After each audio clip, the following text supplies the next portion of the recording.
You're listening to the Republic Broadcasting Network, because you can handle the truth.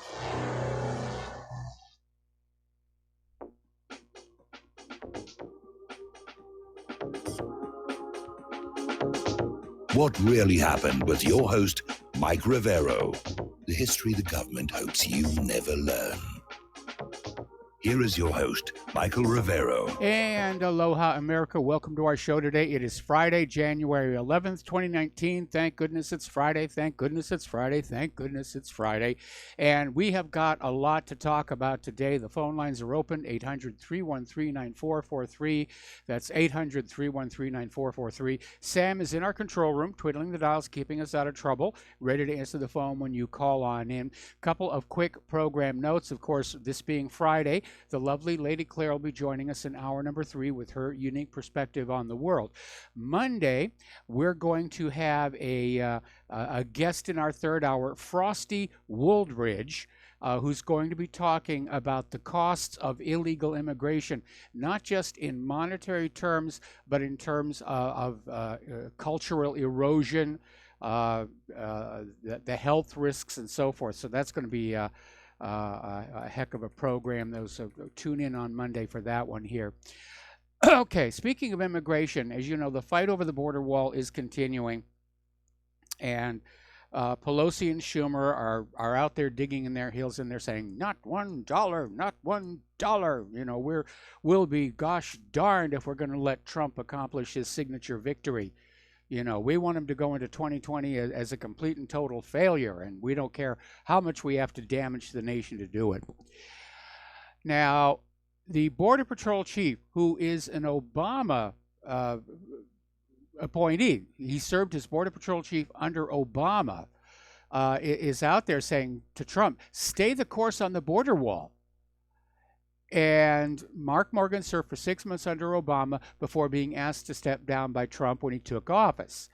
And he's mostly kept his opinions to himself, but on Tuesday, Morgan vocalized his support for the president's plans. He told Law and Crime the wall works, and Trump is correct on what he is doing. And he got interviewed by the Washington Post, where he reiterated Trump is doing the right thing. Over in Great Britain, Nigel Farage is saying that President Trump is trying to prevent the United States from becoming what Europe has become. And if you've been following what's going on over in Europe with all of the migrant problems there, the rapes, the robberies, the acts of terror, and the crime, you understand this is a good thing. In fact, Farage went on to say that Europe should have built a wall years ago. So Farage said, the primary duty of any government is to look after the integrity of the nation and to protect its own citizens. And he's absolutely right. We, as the United States of America, we don't have any obligation to the rest of the world to take in they're poor, they're diseased, they're criminals. We're under no obligation whatsoever. So anyway, Trump is now looking around for ways to fund the border wall and get it going without the Democrats. And apparently the Pentagon has said that if Trump declares a state of emergency, they have $3 billion on hand that they can throw into the pot, along with the Army Corps of Engineers. And apparently President Trump is looking at some unspent money from the Puerto Rico Disaster Fund to make up the shortfall. Apparently there's something like $13 billion. So all Trump has to do is declare a state of emergency.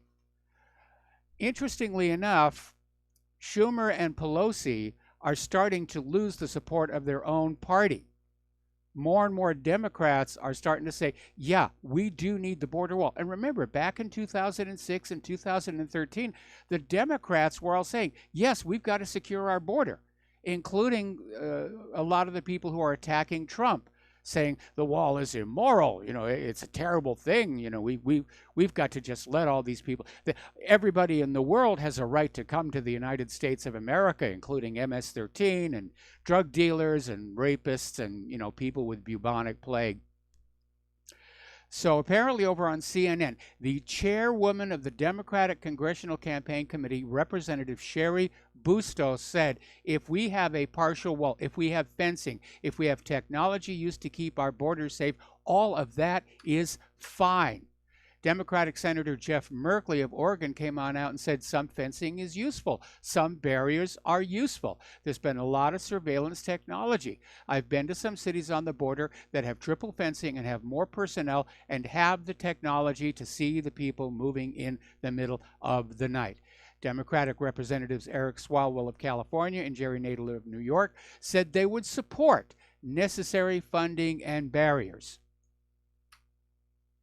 Democratic Senate Minority Whip Dick Durbin of Illinois says he thinks there will be a new barrier in the future along the U.S.-Mexico border. Vice Chair of the Democratic Conference, Representative Catherine Clark of Massachusetts, says that new barriers at the border would be beneficial. She said, I think there are parts of the border that would benefit from repairing fencing and other barricades that already exist there. So Pelosi and Schumer are close to standing alone on this. All right, we're going to do a shout out now to our on-air affiliates who are just now rejoining the network.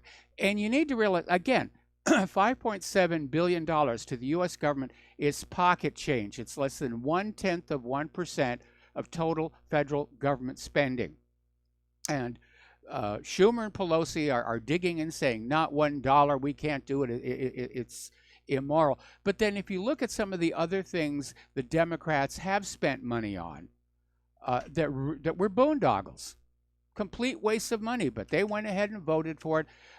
The Rural Utility Service, that costs $8.2 billion every single year. And it has no actual purpose because its original intent, which is to bring electricity to rural communities, was achieved long ago.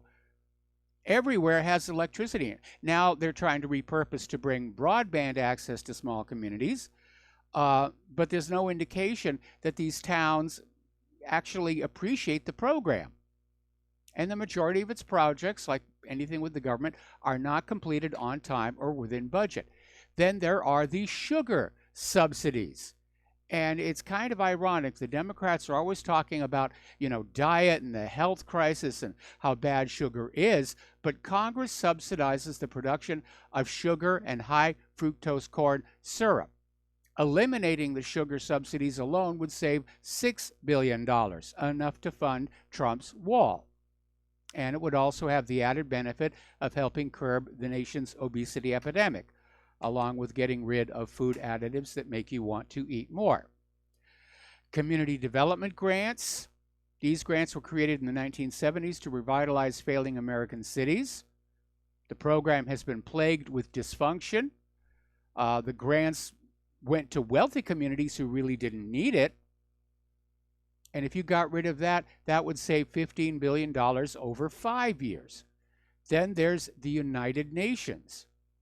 In 2016, the U.S. donated $10 billion to the United Nations. Then you have Amtrak. Huge government subsidy there. Amtrak should be sold to the private sector. The railroad should go back to being privately run. They would almost certainly be operated more efficiently. And over the next 5 years, Amtrak subsidies will cost $9.7 billion. Then there's all that unused real estate. Congress appropriates money to maintain federal real estate that is not being used. On October 31st, CRS report found that in fiscal year 2016, federal agencies owned 3,120 buildings that were vacant, and another 7,800 that were partially empty. Now, if selling this unused property were prioritized, the 5-year savings on maintenance are estimated at $15 billion. Simply maintaining these unused vacant buildings annually costs $1.7 billion. There's a lot of waste out there. Then there's foreign friends: Egypt, South Sudan, Uganda, South Africa, Russia, the Congo, Sudan, and Zambia. And of course, all that money going into Israel, $30 billion over the next 10 years. What does Israel do with all that money? Boy, do they build walls. Boy, do they build walls all over the place. And then what about the waste, fraud, and abuse? The Government Accountability Office estimates that there is $137 billion lost annually, every year, on what are politely called payment errors. So the money's there. They've got the money. And that's not even talking about, the missing $21 trillion between the Pentagon and housing and urban development. Now, do you remember back on September 10th, 2001, Donald Rumsfeld got up at the Pentagon and announced that $2.3 trillion was missing, unaccounted for, $2.3 trillion.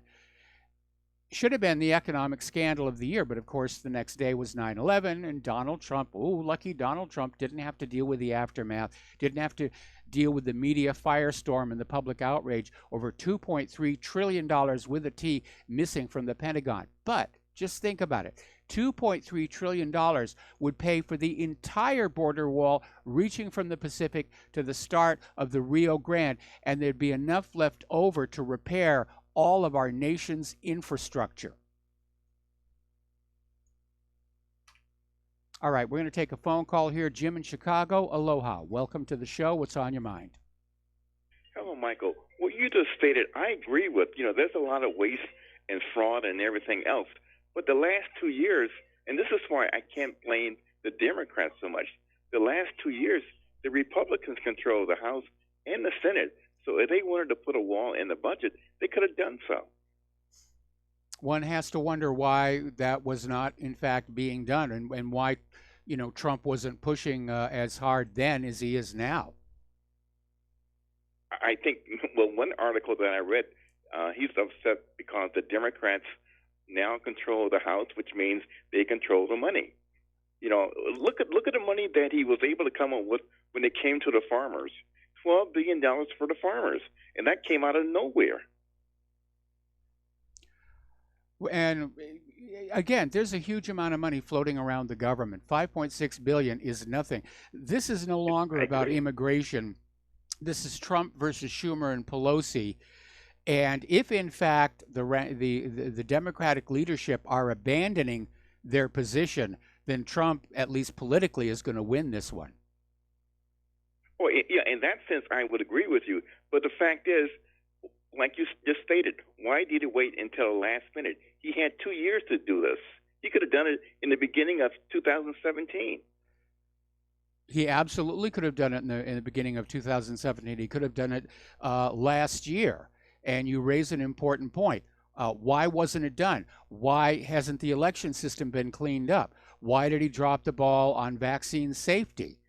Why are so many of these deep state criminals still walking around free when during the campaign he was talking about throwing these people in jail? This is one of the reasons why I keep saying, Trump is a bit of a disappointment. And maybe that's the reason why now he's pushing on that border, because that was his main campaign promise, and he knows he's got to accomplish something going into 2020 or he's a one-term president. And that's also why the Democrats are pushing back, even though these very same Democrats voted in favor of border security back in 2006 and 2013. And I would agree with you. And the final note, I was listening to C-SPAN this morning, and they were talking about the government workers who are not getting a paycheck starting today. Yes. And they have some problems as far as hurting, not being able to pay their bills, not paying their kids' tuition. So this is a long-term effect. And I don't think the Democrats really realize that it's going to hurt not only them, but also Republicans, because when you start hurting people financially, they don't care if you're Democrat or Republican, they're upset.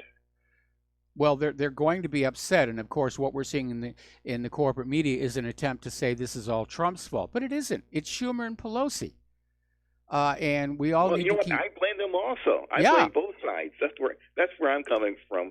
both sides. So, Well, Michael, you mentioned no, again, in this case, Trump went ahead and tried to get, to move forward on the immigration. And for all we know, the reason that he accomplished so little in the first 2 years is obstructionism from the Democrats. Just the fact that they were not in control of Congress doesn't mean that they were not out there trying to block him. And don't forget, for the last 2 years, Donald Trump has been absorbed with all these endless investigations and media attacks and everything else that's been going on. The Democrats are absolutely adamant they're not going to let Trump accomplish anything positive between now and 2020. Oh, I would agree, but you know what, though, Michael? We haven't seen anything yet. Now that there's going to be a lot of different hearings, this is only the beginning of the iceberg. That's all I can say. Yeah. Take care and God bless, Michael. All right, thanks an awful lot. We're going to let you go. Okay, couple of facts you need to keep in mind when everyone's talking about, the cost of the wall is going to be horrible. 73% of immigrant households are on welfare. Why don't you tally that up and see what that's costing every year? The fact of the matter is that paying the hospital bills for all the illegal immigrant births is more than the wall. And there is an issue of safety. Have you noticed the double standard coming from the Democrats? Okay, the data is showing that illegal aliens kill more Americans each year than AR-15s. We got to ban the AR-15s, but illegal aliens, welcome, come on in, go ahead, rape and kill, and here's some free stuff. And it basically betrays this very clear double standard by the Democrats. They want the illegal immigrants in order to stay in power by having the illegal immigrants vote, even though they're not supposed to. And they want the guns so that they can turn you from being an American citizen into being an American serf. Okay, we're going to take another phone call from Jeff in Minnesota. Aloha. Welcome to the show. What's on your mind? Well, there's been a big breakthrough last night. 88 days ago, there was a 13-year-old girl in Wisconsin Yes. who lived in the country, and a man or several people broke in, murdered her parents, and took the girl. And yesterday afternoon, she was able to get free of her captive and found a lady walking her dog. We went to a neighbor's house, and the girl was able to describe the suspect's car, and the police were able to get it. Yeah, So now this they girl- picked him up. The girl's name is Jamie Kloss, and the suspect, I have his name here somewhere. He's 21. Yeah, Jake Patterson, 21 of Gordon. And what's really kind of weird is that this Patterson doesn't seem to have a prior criminal record. So where this all happened, where this all came from, I don't know. I want to know if this guy was on prescription antidepressants again. Well, there's going to be a news conference in 40 minutes, so yeah, that's a real neat story because you think, something like that, normally they never see him again, so be thankful. Okay, we're having a little bit of problem with your phone connection. It gets very, very muted and muffled. So, I'll see you next time. Thanks. all right, we're going to let you go here and switch over to Alex in Canada. Aloha, Alex. Welcome to the show. What's on your mind? Hi, Mike. I was doing some math on schools. Trump said there was 20,000 minors that came across the border in the last month. I did a little bit of research. There's 614 kids in each school on average across the states. Yes. So we have to build 32 schools a month. So we have to build a school every day, a brand new school to accommodate. Now, there might be some overflow now we could fill up first, but inside of a month or two, we got to start thinking about this. An average school costs $26 million, so that's $832 million a month we're going to have to spend on schools. So in 7 months, that's $5.8 billion in just 7 months.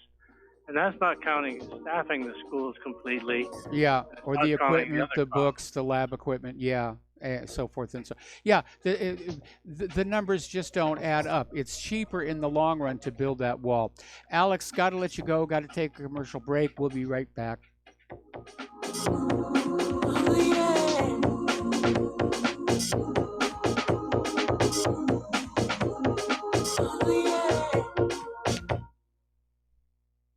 Corporate media dominates the American opinion. Finding independent voices that counter this avalanche is becoming increasingly difficult. With the endless corruption running rampant throughout our government, independent voices are needed more than ever to battle the offensive against our freedoms and liberties. As a listener of RBN, no one understands this concept better than you.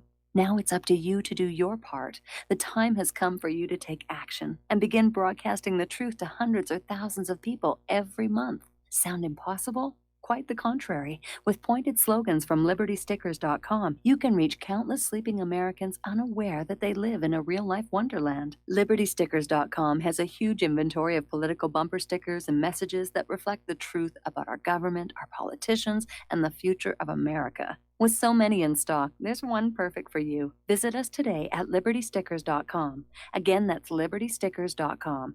Do your part. Your voice is important. Let it be heard.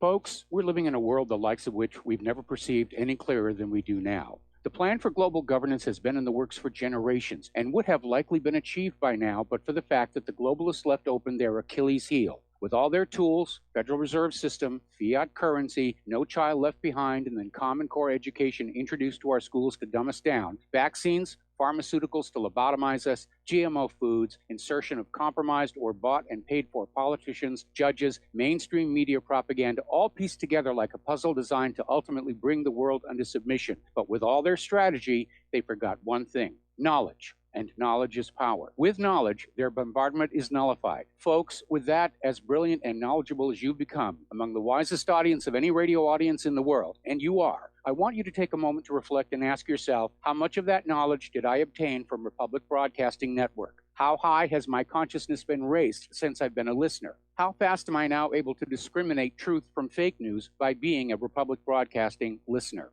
How clear am I now able to see the world since I've been listening to RBN? Ask yourselves those questions, folks. Then ask yourself, what is that knowledge worth to me? Like my morning coffee, how would I survive without it? A voice of truth in a sea of lies. Do we not all need to make sure it survives? Like public broadcasting, we are now finding we can only survive with listener support. Censorship, advertisers being attacked, truth itself being attacked. It's the only way through this. We at Republic Broadcasting humbly ask you to become a supporter. Look at your budget and make a determination of what Republic Broadcasting is worth to you and what you can afford on a monthly basis.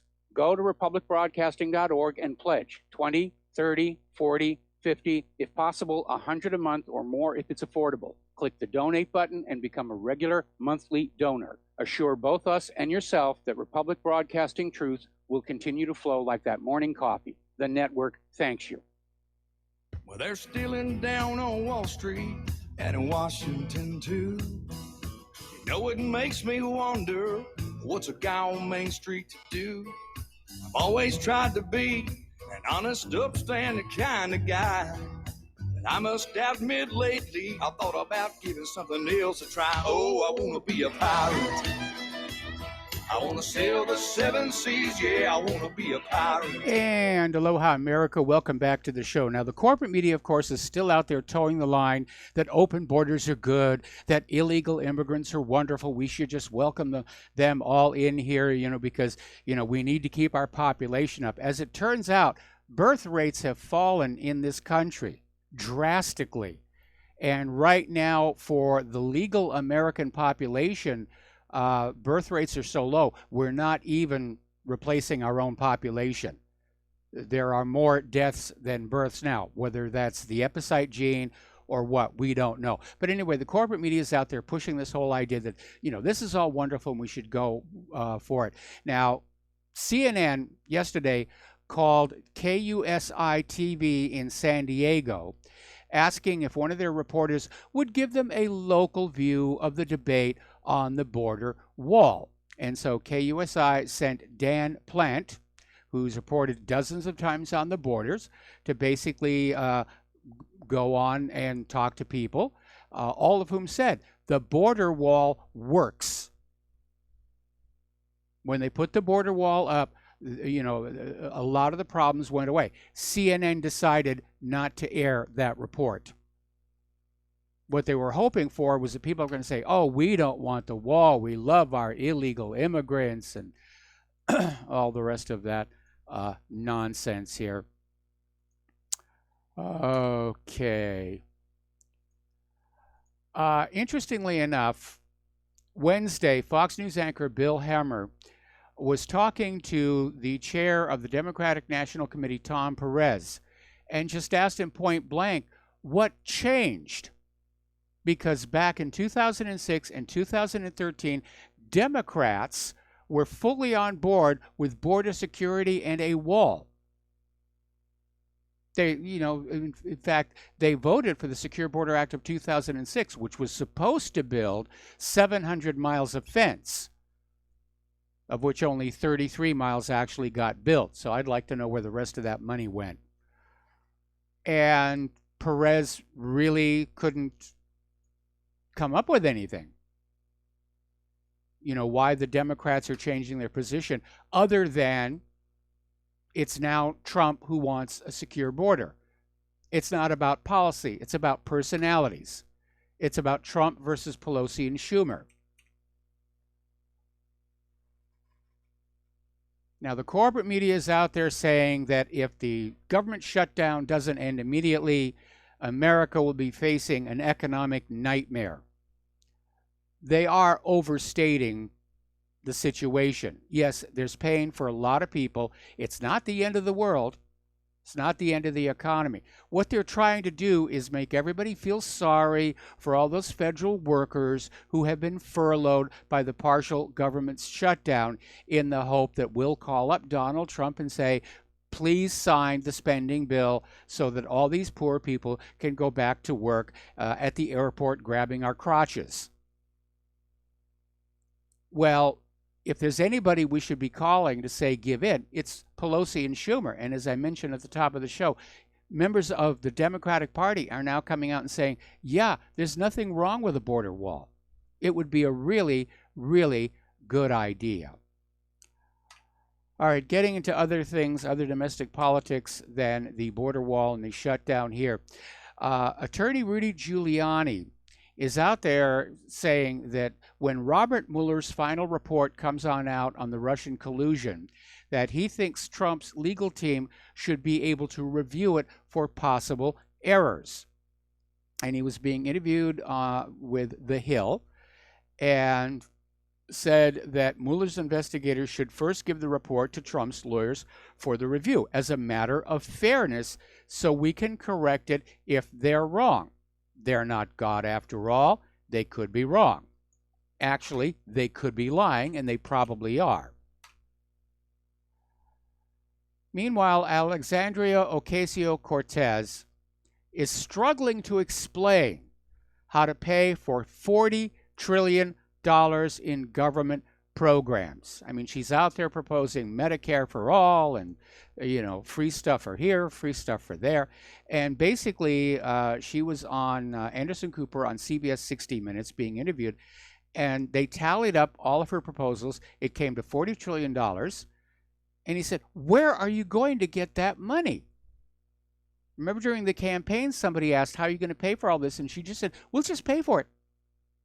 How? We'll just pay for it. Apparently, Alexandria, or Sandy, that's what she called herself when she was young, Sandy, is apparently irritating a lot of her fellow Democrats. And over at the Democratic caucus, the House Democratic caucus, some of its members are mounting an operation to try and rein her in. Because, she's obviously seeking the spotlight. She's a very vain person. She's going out to the Sundance Film Festival to watch herself in a documentary. Why would she have to do that? She was there. She knows what she said. But apparently, they're trying to get Alexandria to tone it down a little bit. All right, we're going to take another break for commercials, and we'll be right back.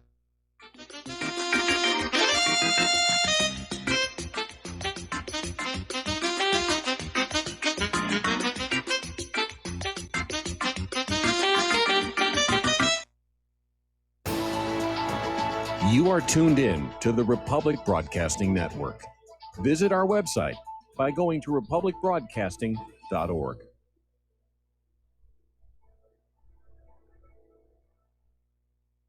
Homeowners, if your lender has gone out of business or sold your transaction to another lender or servicer, you may be the victim of a wrongful foreclosure, resulting in the loss of your home. If you've already lost your home, are in foreclosure, or even in good standing, you can challenge the mortgage transaction's illegal issue, and your property can be restored to you, and your foreclosure can be stopped or reversed, and the mortgage transaction declared unenforceable. State laws, U.S. title codes, the Uniform Commercial Codes, and U.S. Supreme Court rulings have upheld that defective mortgage documentations can reverse or stop foreclosures and enforce property title claims in favor of the homeowner. We are having successes in stopping the process of foreclosure, the enforcement of the foreclosure judgments, the sale of property, and evictions after the sale. We are not attorneys, and we don't give legal advice. We are a professional team of legal researchers, providing forensic mortgage audits and expert witnesses. We have the knowledge to produce the evidence and enforce laws regarding your legal issues. We've been in business for 12 years without a complaint. Consultations are free, and we provide a free title search to confirm if your mortgage has legal defects. Please call 855-253-3748. 855, the number 2, keep it today. Did you know that neither the American Medical Association nor the American Bar Association were established to benefit the American people? Have you recognized that in our country, healthcare has little to do with health, and that our court system has nothing to do with justice?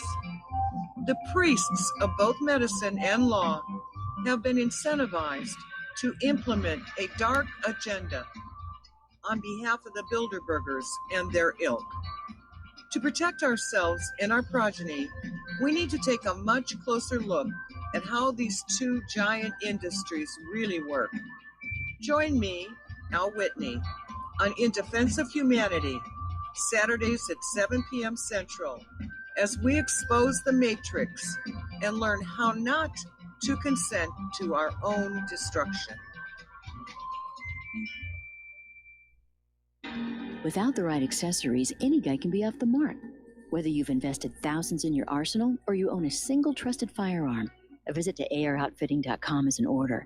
It's one of the finest online selections of tactical optics and AR parts and add-ons, like EOTech, quick target acquisition with no peripheral loss. Browse the full range of Nikon scopes and binoculars. AROutfitting.com can illuminate your world with Streamlight gun-mounted lights from keychain to large handhelds, up to 1,100 lumens. Find some stability with Battenfield Tactical Bipods. AirOutfitting.com has CMMG gun parts, barrels, assemblies, handguards, part kits, and more, plus mag-full clips and magazines. I know I've got you excited, so take a breath.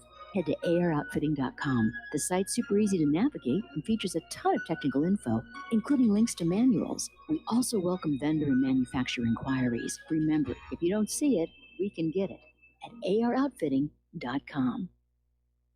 We will not go down in the night without a fight.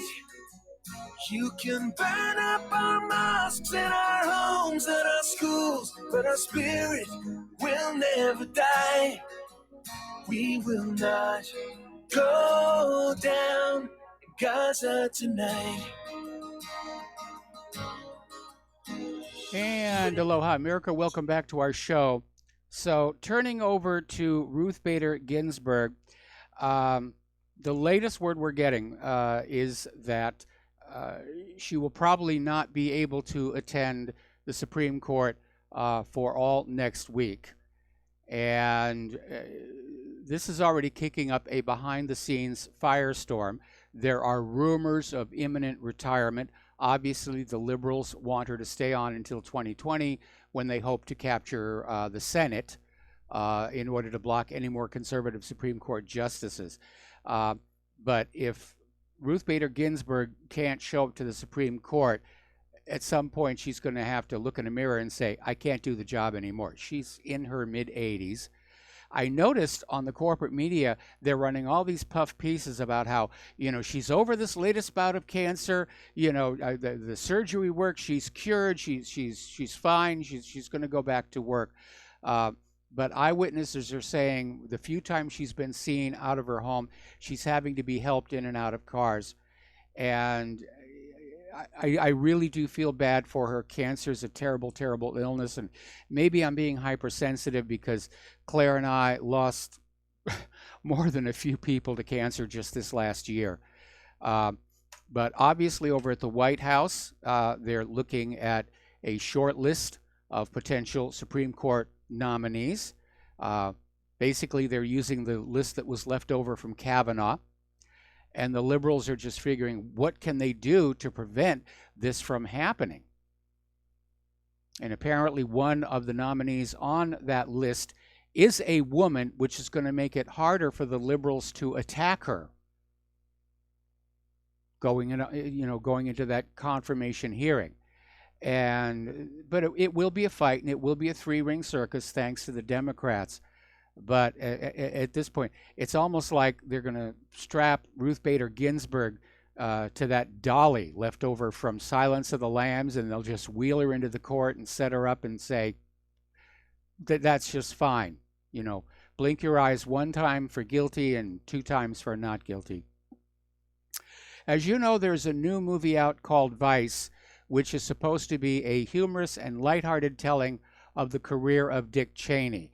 And some of the critiques that have already come on out about it are saying that it really does gloss over some of the worst of what Dick Cheney did when he was vice president, well, during his entire career here.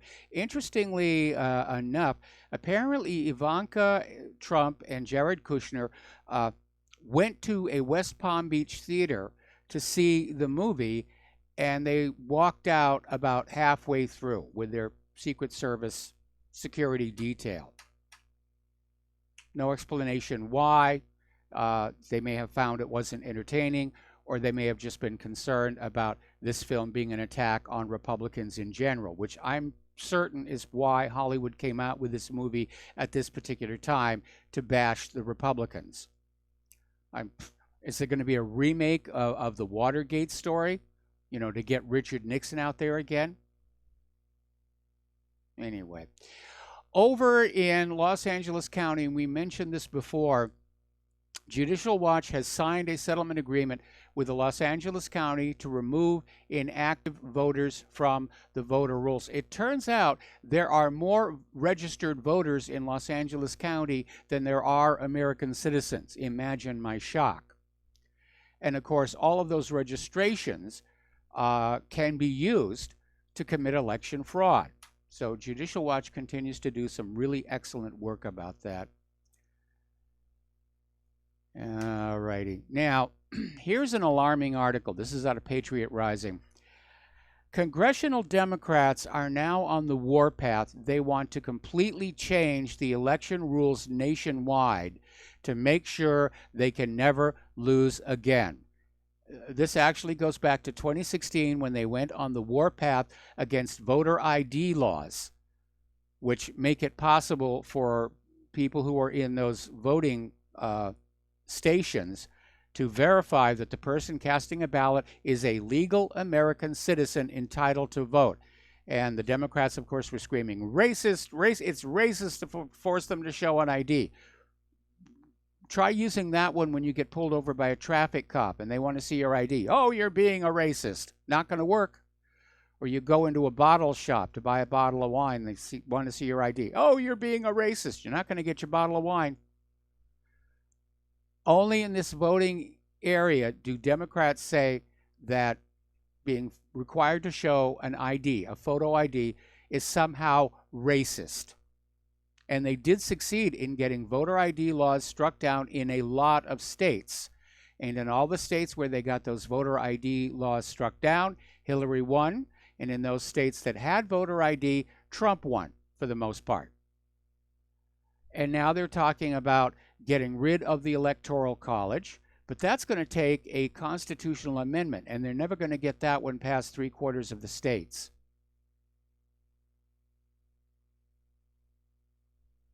So it's not going to be as easy as they would like. And there's another area where Trump should have acted when he had a Republican Congress, a nationwide voter ID law. And he can't get it now. The House, under the control of the Democrats, they'll never pass that. They will never, ever pass that. Trump missed an opportunity. He may have thought he was going to have a Republican Congress for the second 2 years of his term. I know he was counting on Sheldon Adelson to fund the GOP to a House victory.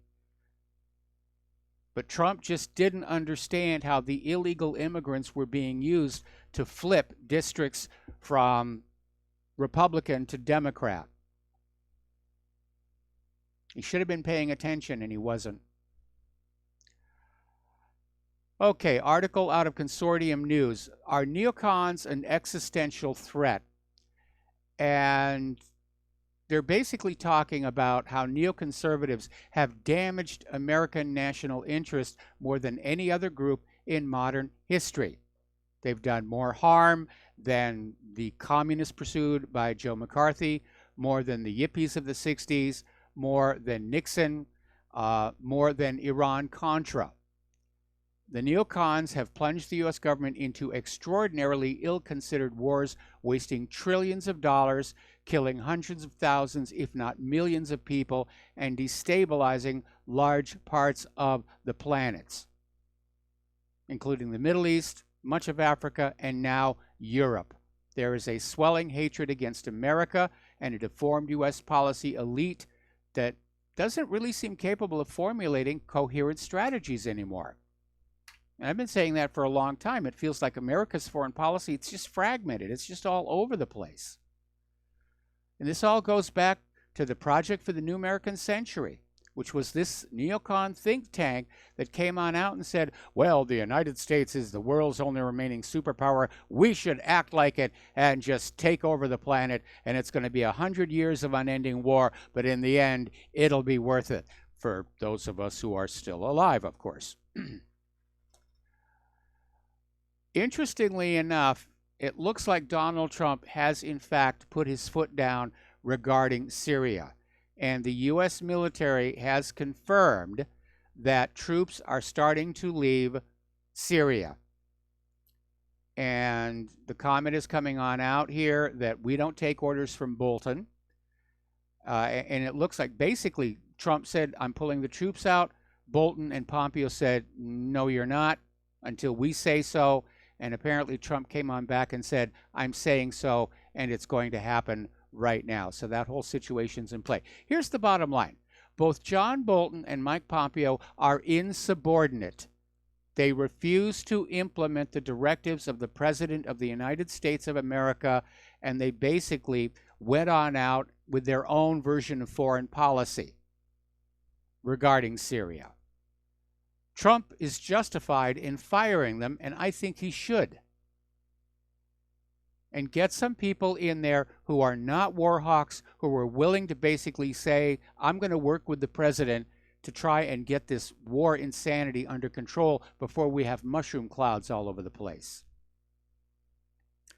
Now, speaking of Syria, apparently 5 British soldiers were killed in a rocket attack by ISIS in the village of Al-Sha'afa in the eastern province of Deir ez-Zor. And if this would be confirmed, it would be the second incident involving British casualties in several days. Well, you guys wanted to go down there. Now, on January 7th, U.S. Secretary of State Mike Pompeo also recalled Washington's contribution to the war on ISIS in Syria and Iraq by claiming the U.S. had eliminated 99% of ISIS caliphate. Well, then why are we still there? Well, we've got to get that 1%.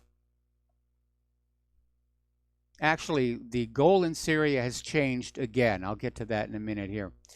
Turkey is getting ready to go after the Syrian Kurdish YPG militia and is advising Trump, get your troops out of the way right now, or they're going to get hurt.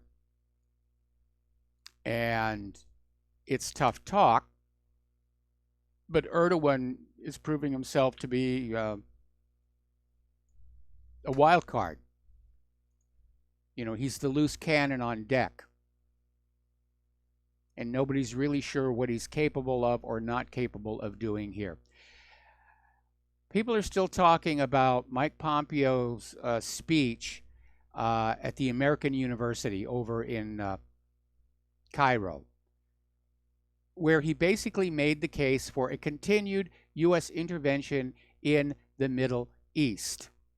And he went on out there with this load of codswallop about how the U.S. isn't there to occupy, we're there to do good, how, we stopped Saddam Hussein and his weapons of mass destruction, and he laid it on with a trowel.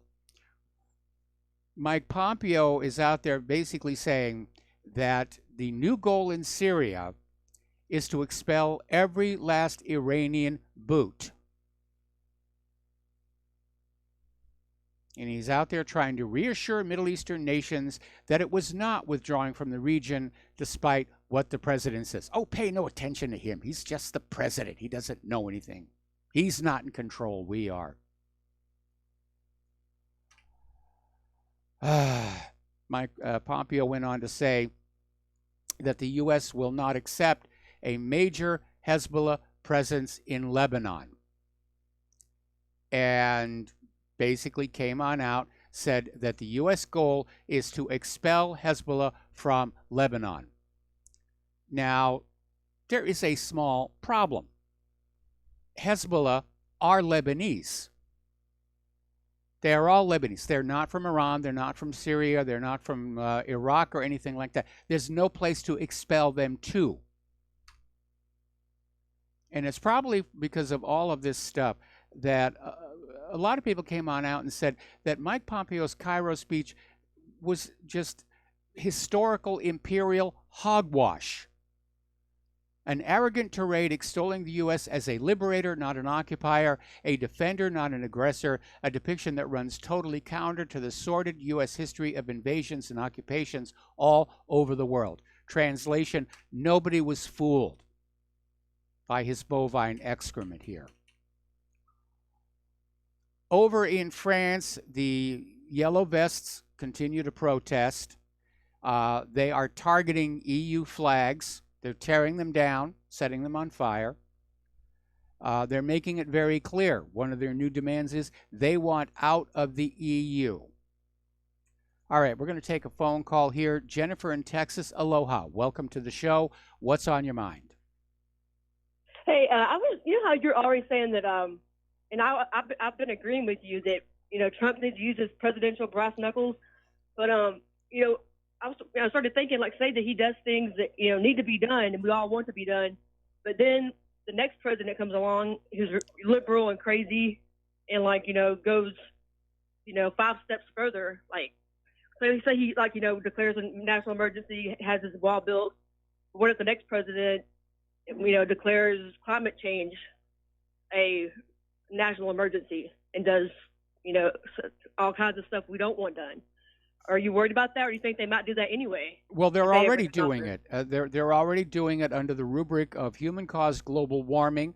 They're trying to impose carbon taxes. They're trying to get people to buy and sell carbon credits.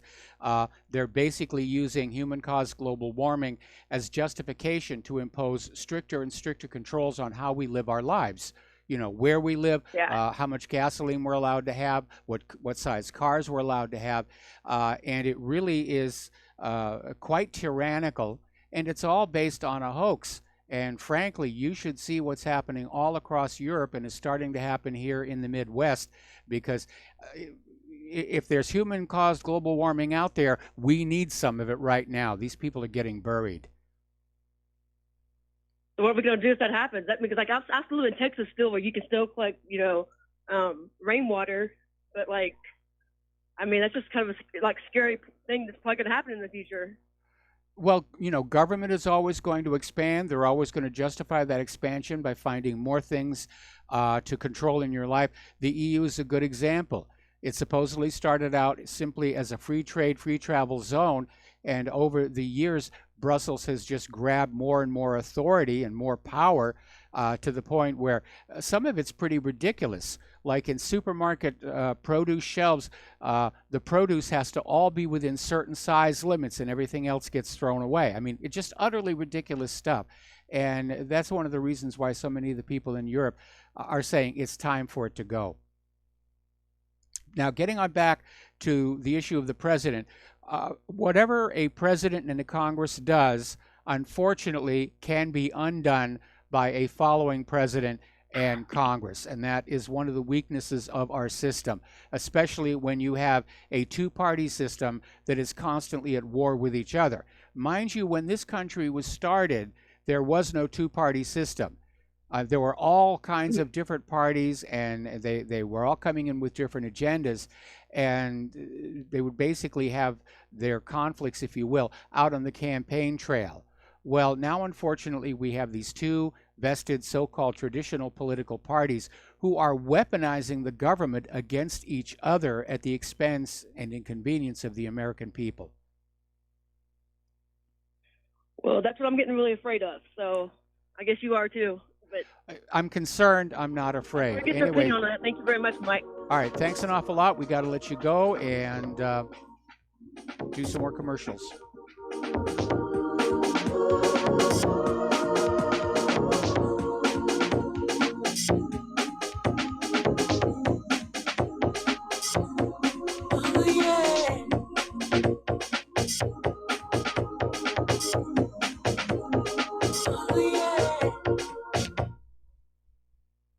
Do you or a loved one suffer migraine headaches? Listen to what scientist Kurt Hendricks has to say. 35 million people in the United States suffer with debilitating migraines.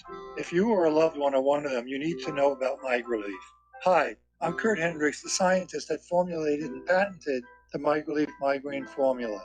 MigraLief is a non-prescription dietary supplement recommended by neurologists, pharmacists, and pediatricians to address nutritional deficiencies in both adults and children over 2 with migraines. Try MigraLief for 3 months and see the powerful difference it can make in your life, or get your money back, no questions asked. Go to mig911.com or call 800-MIG-7354. You can change your life today. So if you suffer from migraines, don't wait. Call 800-MIG-7354. That's 800-MIG-7354. Or visit mig911.com. The First Amendment in the Bill of Rights limits the government's power by ensuring the freedom of speech and preserving the rights of the people. Every day that passes, our rights gradually slip away. It's time to take a stand and let the government know we're tired of losing our rights. LibertyStickers.com will allow you to express your rights and allow millions of people to see you stand up for what you believe in. LibertyStickers.com carries the largest selection of bumper stickers online, ranging from political to humorous, and is your #1 source for Ron Paul for President stickers. As always, you can find your favorite stickers that protest the war and the president. Don't see what you're looking for? Liberty Stickers will custom make stickers that will let you get your message across for all Americans to see. Go to LibertyStickers.com and see pre-made stickers that will get everyone talking. That's LibertyStickers.com, or call 877-873-9626. Liberty Stickers, the world's most dangerous stickers. Many people write us about their experience with Extendivite. Allow me to read you some from Amazon.com. It really does work like the review says it does. I cannot believe that after the first few days, I didn't feel as sluggish or clogged up. It has had a profound impact on my physical, emotional well-being. I'm skeptical as most people about products and their claims, and I never write reviews, but this is a wonderful product and I recommend it to everyone. Great product. It has brought my blood pressure from the mid-150s over the 80s to the mid-130s over mid-80s, along with diet and exercise in just the past couple of months. Excellent. Thank you, David. Tell us your story. Get Extendivite today. Call 1-877-928-8822 or visit heartdrop.com. Extend your life with Extendovite.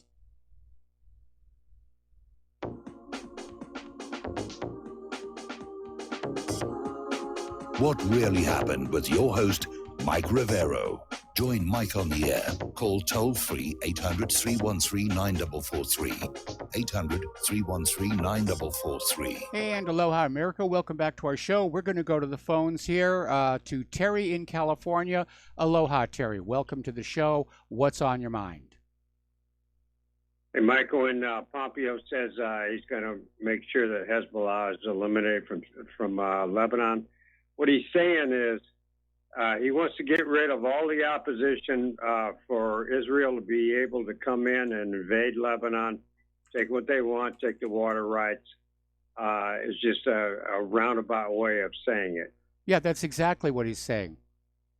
I mean, Hezbollah is the reason Israel has not already conquered Lebanon. Exactly. They got repelled twice by Hezbollah. And the problem with Iran is, well, besides the banking issue, they're sending support to Hezbollah. And, you know, that's why Iran's so bad. But on a different subject, why do we need immigration at all? Well, there's always some immigration, and the legal immigration allows people to come to this country who are going to be a benefit to our society. And Trump apparently is talking about opening up a path to citizenship for the H-1B visa holders. Because there are people out there from other countries who are, sad to say, better educated than our own students, especially in certain high-tech areas. Our colleges and universities have de-emphasized science and technology in favor of art history major and transgender studies.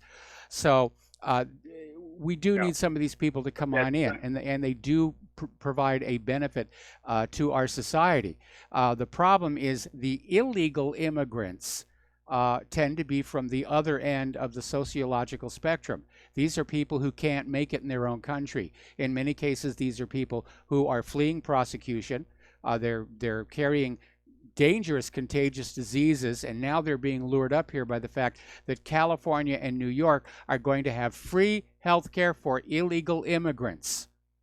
Now, we legal American citizens, of course, are expected to pay through the nose for our health care, and we're also going to be paying for the health care for the illegal immigrants. So you can see how messed up this entire thing is. Exactly. Well, let me ask you, what's your idea of immigration reform? Immigration reform is basically that we only allow immigrants into this country who are properly vetted, that we know are not terrorists, that have skills that are going to be a benefit to our society, and we keep everybody else out. Yeah, they can start with getting rid of that lottery program, I think. Yeah, that's pretty darn silly, I think. That's very silly. Yeah. You know, there is no obligation to overpopulate this country. The only people who want to see that happen are the Democrats. When I was growing up. No, I liked it better when it was 120 million instead of 360 million, like it was when I was a kid. Oh, I absolutely agree. Absolutely agree. It's way too crowded, and again, the Democrats are counting on bringing in illegal immigrants and getting them to vote Democratic, even though it's not legal for non-citizens to vote. But that's why the Democrats are on the warpath against voter ID, so that the illegals can vote and nobody can stop them. Anyway, thanks an awful lot for the phone call, Terry. We got to take a break for station identification, and we will be right back.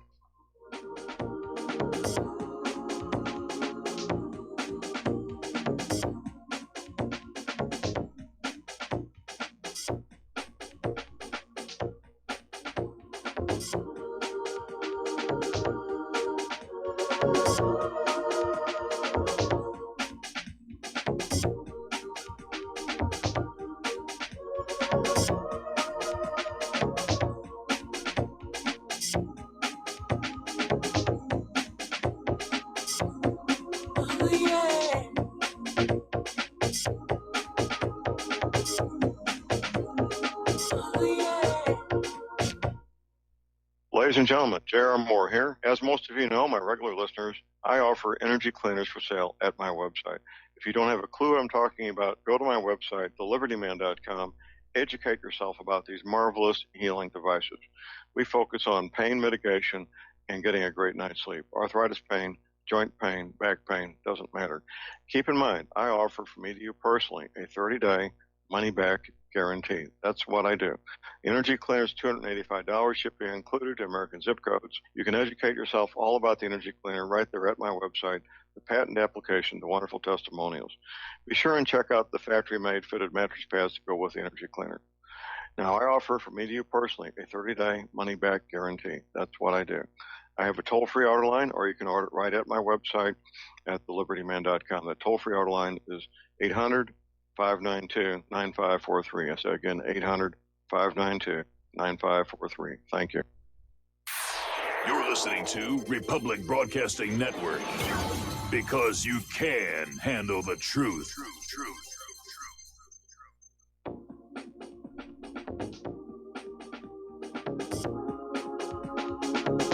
What really happened with your host, Mike Rivero, because World War III is a really bad idea.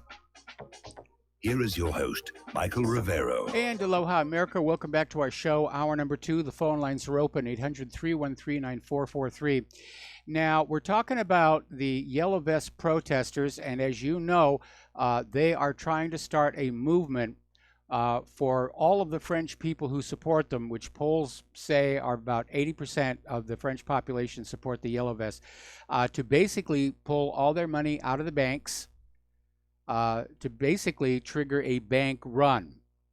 And still no indication as to how much support they're getting for that idea, but it's definitely causing a lot of fear within the banks and within the French government.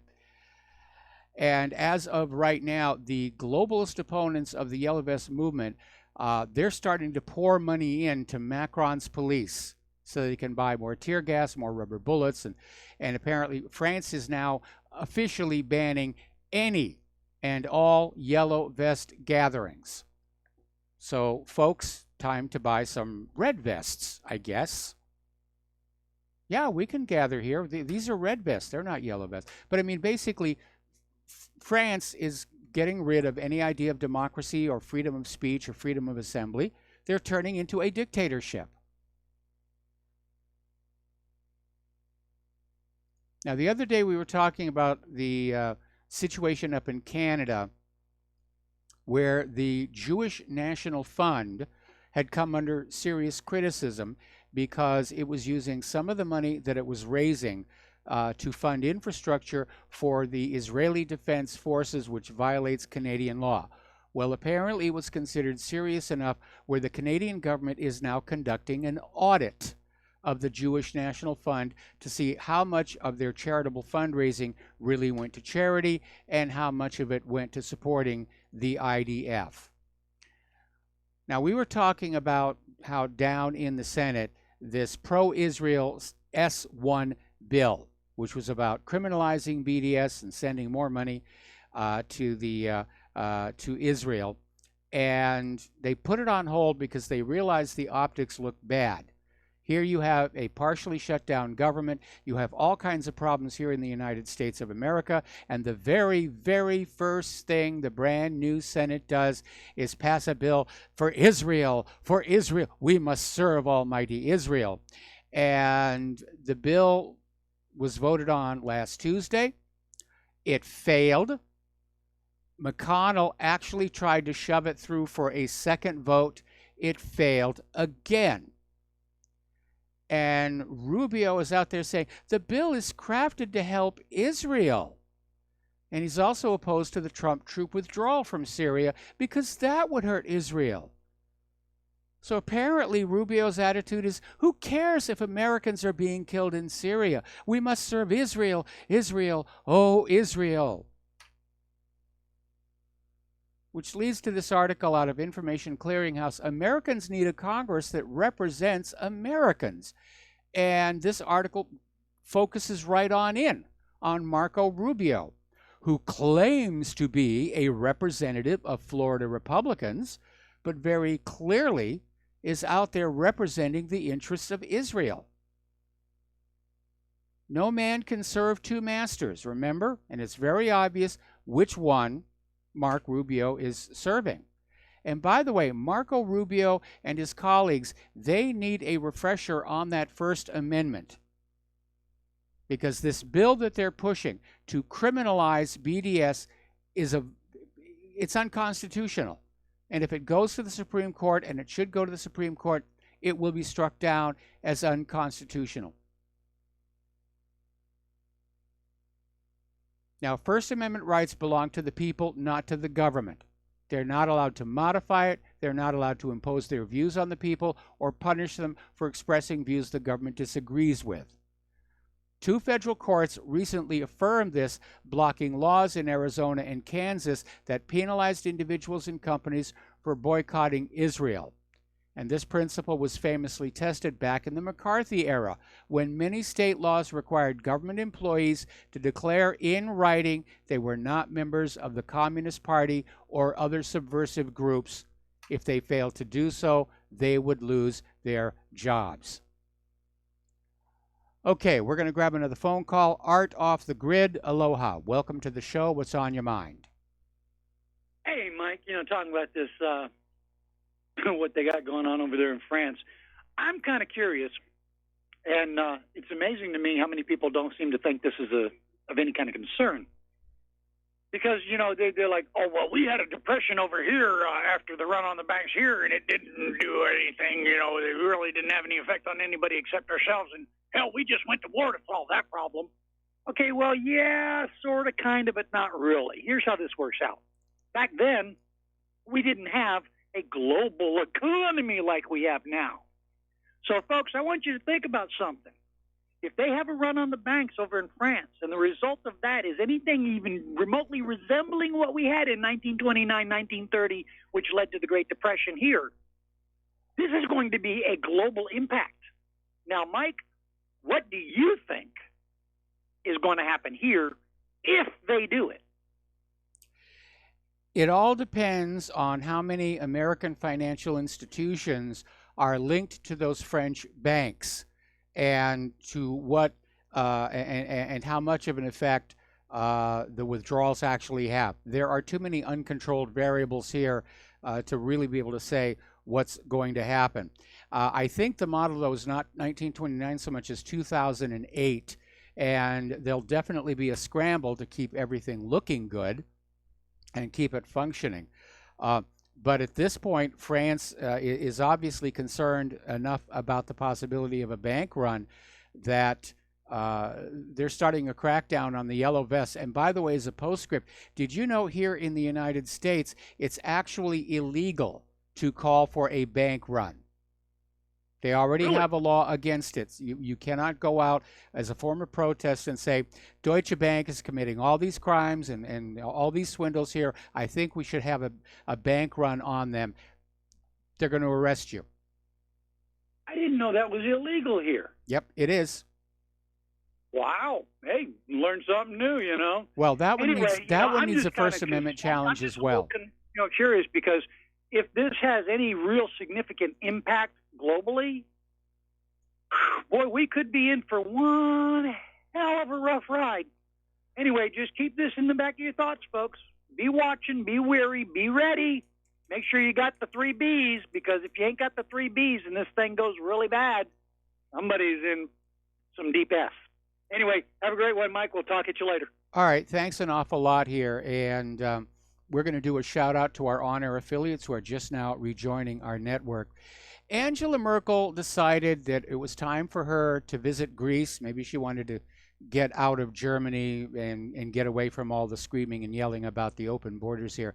But she went down there to press on with more economic reforms and fiscal discipline. Oh, you Greek people, you got all of this horrible debt and you're not paying it off. But you need to remember, half of that debt resulted from this underhanded deal that Papandreou did with Goldman Sachs to use currency swaps to conceal the scale of Greece's debt as part of their becoming part of the European Union. And Goldman Sachs made a fortune off of this, of course. But the attitude coming out of the European Central Bank and the IMF is debt is debt is debt. And it doesn't matter if the debt was created through fraud committed by your government. You, the people, are still obligated to pay it. I'm sure the people probably have a different opinion about that. And Varoufakis basically described Merkel's visit as coming to inspect the desert she has made. Because the people of Greece are really struggling just to get on by. And the people up at the European Central Bank, they're just rolling in the dough, Apparently, there was such a concern that there might be protests against Merkel that demonstrations were actually banned in Athens, which means the demonstrations went ahead anyway and led to violent clashes with the Athens police. So there's a lot of strong feelings. And you need to remember that Greece does not have a positive memory of Germany going all the way back to World War II. The Nazis occupied Greece, and they were not gentle. And you have to wonder what some people are thinking. This German Interior Minister, Horst Seehofer, who's Bavarian, said that Greece would be in better shape if it was still ruled by Germany. That, of course, did not go over very well with a lot of the Greek people. Now, Angela Merkel acknowledged the Nazis were very rude and ill-mannered when they were in Greece, but made no mention of reparations. Now, you remember Tsipras a while back has said, well, if Germany were to pay Greece the reparations for all the damage that was done, Greece would have enough money to square up with all of its debt obligations. And of course, Germany's not going to do that. But apparently, Greece's justice minister has said he's ready to enact a high court ruling that will allow Athens to seize German state-owned property as part of a compensation package to the Greek victims of a Nazi massacre during World War II. Now, there was a high court ruling back in 2000 that allowed for the confiscation of German property. It still stands. It remains valid. So there might be an issue there as well. Down in the Gaza Strip, the Israeli forces are still using lethal force against participants in the peaceful protests, the Great March of Return along the Gaza Strip borders. This is the 41st week along the eastern and northern border areas of the Gaza Strip, and the Israeli forces use force against civilians who participate in demonstrations during the Israeli incursions in the West Bank. In the Gaza Strip, the Israeli forces just this last week wounded 56 civilians, including 10 children, 3 women, 5 journalists, and 6 paramedics. One of those wounded was reported serious. In the West Bank, the Israeli forces wounded 10 civilians, including 4 children, a woman, a journalist, and a paramedic. So the brutality continues. Now, interestingly enough, over on Lebanon, the Israeli Defense Forces have been forced to suspend their Lebanese border operation for the second time in the last 24 hours after intervention by the United Nations. And apparently, the Lebanese army informed the UNIFIL forces that IDF troops had crossed the UN's blue line. The United Nations basically said, here's a line, you don't go past it. Israel did. Now, Israel still wants Hezbollah gone. They want to invade Lebanon. They want that Litani River. They got within 21 miles of it the last time they went into Lebanon here. But they didn't really do so well. And you have to wonder why, with all of these ultra-modern weapons supplied to Israel by the American taxpayer, why aren't they not fighting their own wars? Why aren't they doing better in the wars they do fight? Well, apparently, retired Major General Yitzhak Brick was serving as the Israel Defense Forces ombudsman for over a decade. And apparently, on a TV interview, he came on out and said that Israel's ground forces are grossly unprepared for a major conflict. They may have all the toys, they're not trained up on how to use them. Because, after all, that's what the Americans are for. Right? Okay, there's a new road in the Jerusalem area, Route 4370. And right down the middle of the road, there is a wall that basically just divides it into two. It's an 8-meter high wall. Now, the western side of the road serves Palestinians who cannot enter Jerusalem. The road's eastern side serves settlers who can now reach French Hill and Mount Scopus more easily from Anatot, Geva Binyamin, and Route 60 north of the city. The West Bank has many segregated roads, but none of them is divided along the entire length by an 8-meter high wall. See, Israel thinks walls are okay. For all those Democrats who support Israel, it's kind of weird. They think Israel's wall's okay. They bought a wall for Jordan last year. But Trump's wall, that's immoral. You know, I get a really weird feeling when I hear anybody in Congress talk about morality. It just weirds me out, and I don't know how to deal with it here. All right. More and more information is coming on out regarding this so-called integrity initiative that was supposedly to counter Russian propaganda, and then we find out that it itself is a propaganda machine. And they were going after people supportive of Brexit in Great Britain. And now it turns on out. New documents have revealed that this covert British military intelligence smear machine was meddling in the the midterm elections here in the United States. Okay, so it's time for sanctions on Great Britain. Because if the United States is going to sanction Russia over the unproven allegations of meddling in our elections, here we have documentation of Great Britain meddling in our elections. It's time for sanctions. Get out that sanction pen there, Donald, and just start sanctioning away here. Now, we have been talking for a very long time about the poor quality and high cost of America's weaponry. And I think this article from Bloomberg illustrates a huge part of the problem.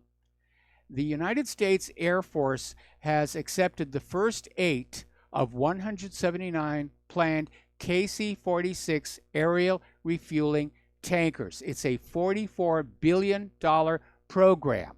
It is 2 years late, and the planes being delivered are flawed. There's a camera system that's supposed to be used during refueling operations, and apparently it doesn't work. And they're saying it's going to take 4 more years to upgrade this system to get it to work. So here you have the U.S. government plunking all this money down for Boeing and willingly accepting a defective product.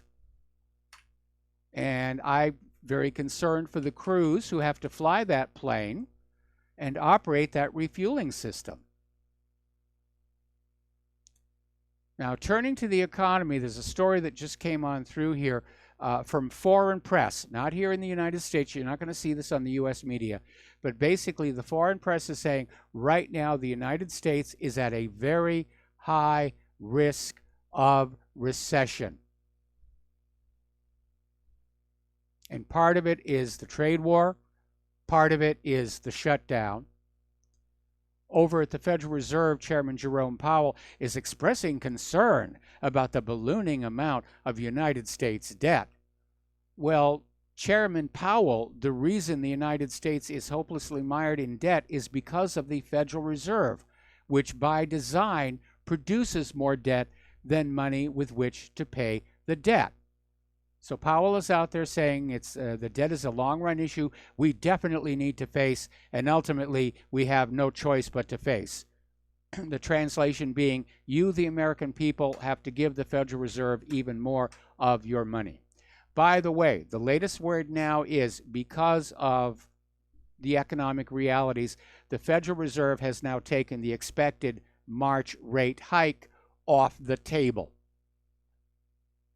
And this is going to fuel those rumors or support those rumors that were floating around about how there might even be a rate cut in March to try and get things back on track. Meanwhile, Moody's downgrade of PG&E did in fact trigger this $800 million collateral call and prompted a liquidity crisis. So it looks like PG&E is on the way out. They're going to be looking for somebody to bail them out, to buy out the assets here. Maybe it should go back to being a public utility. We're going to take a break for commercials, and we'll be right back.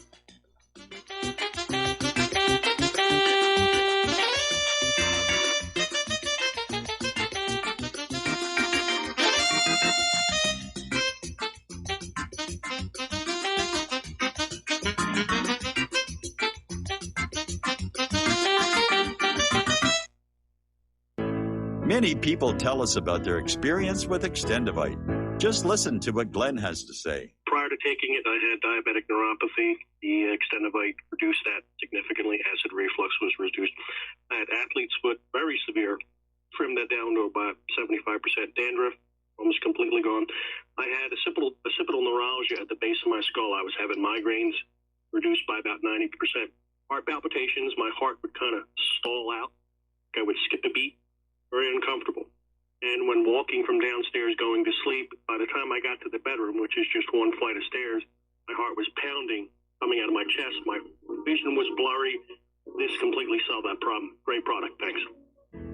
Tell us your story. Get Extendivite today. Call 1-877-928-8822 or visit heartdrop.com. Extend your life with Extendivite. Folks, we're living in a world the likes of which we've never perceived any clearer than we do now. The plan for global governance has been in the works for generations and would have likely been achieved by now, but for the fact that the globalists left open their Achilles heel. With all their tools, Federal Reserve System, fiat currency, no child left behind, and then Common Core education introduced to our schools to dumb us down, vaccines, pharmaceuticals to lobotomize us, GMO foods, insertion of compromised or bought and paid for politicians, judges, mainstream media propaganda, all pieced together like a puzzle designed to ultimately bring the world under submission. But with all their strategy, they forgot one thing: knowledge. And knowledge is power. With knowledge, their bombardment is nullified. Folks, with that, as brilliant and knowledgeable as you've become, among the wisest audience of any radio audience in the world, and you are, I want you to take a moment to reflect and ask yourself, how much of that knowledge did I obtain from Republic Broadcasting Network? How high has my consciousness been raised since I've been a listener? How fast am I now able to discriminate truth from fake news by being a Republic Broadcasting listener? How clear am I now able to see the world since I've been listening to RBN? Ask yourselves those questions, folks. Then ask yourself, what is that knowledge worth to me? Like my morning coffee, how would I survive without it?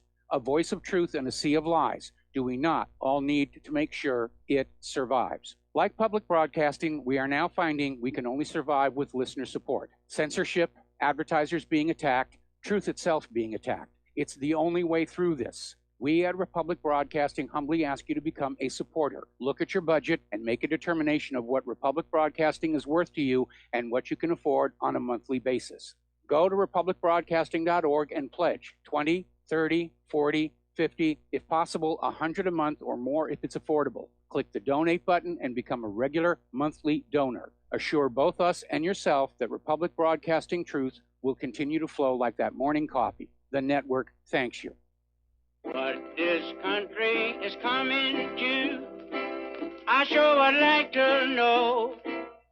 If they don't do something by and by, the rich will live and the poor will die. Doggone, I mean the panic is on. Can't get no way, can't draw no pay. Unemployment. And aloha, America. Welcome back to our show here. Now, over at Wall Street, let's see. Okay. HSBC Holdings has agreed to pay $30 million to settle litigation by investors who accused 11 big banks of rigging the roughly $9 trillion with a T government agency bond market from 2009 to 2015. And the settlement with the British Bank was made public late on Wednesday, rather. This is the third bank to settle after Deutsche Bank and Bank of America. And they agreed to pay $48 million and $17 million and cooperate with the plaintiffs. Now, I mean, when you look at the trillions that they made, this few $1 million fine, this is nothing. This is a joke being played on the American people. All right, we're going to take a phone call here. Steve Elkins, aloha. Welcome to the show. What's on your mind? Well, Mike, I just turned TV on real quick here. I get ready to head out to work, but I see that Governor DeSantis, the newly elected governor here in Florida, has called on the suspension of Scott Israel, who was involved in the whole Parkland shooting. Yes. Investigation there, or cover-up, so to speak. So I understand now that Scott Israel has actually resigned. So I thought I'd just pass that on to you. Maybe you can do a little research to see what happened there. But there was a lot going on with that whole investigation or cover-up there in Parkland, and I thought you might be interested in that. Yeah, I'd seen where Scott Israel was being let go, and I don't know whether it's a question if he resigned or he's being fired. But in all the articles about it, they weren't saying what it was specifically about.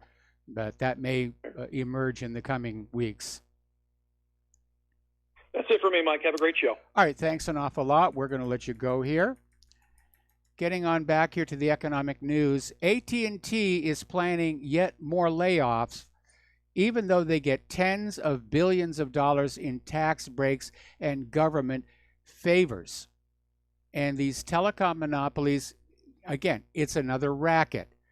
They demand all manner of tax cuts, subsidies, all kinds of perks in exchange for jobs that never actually materialize, broadband network expansions that somehow never actually arrive.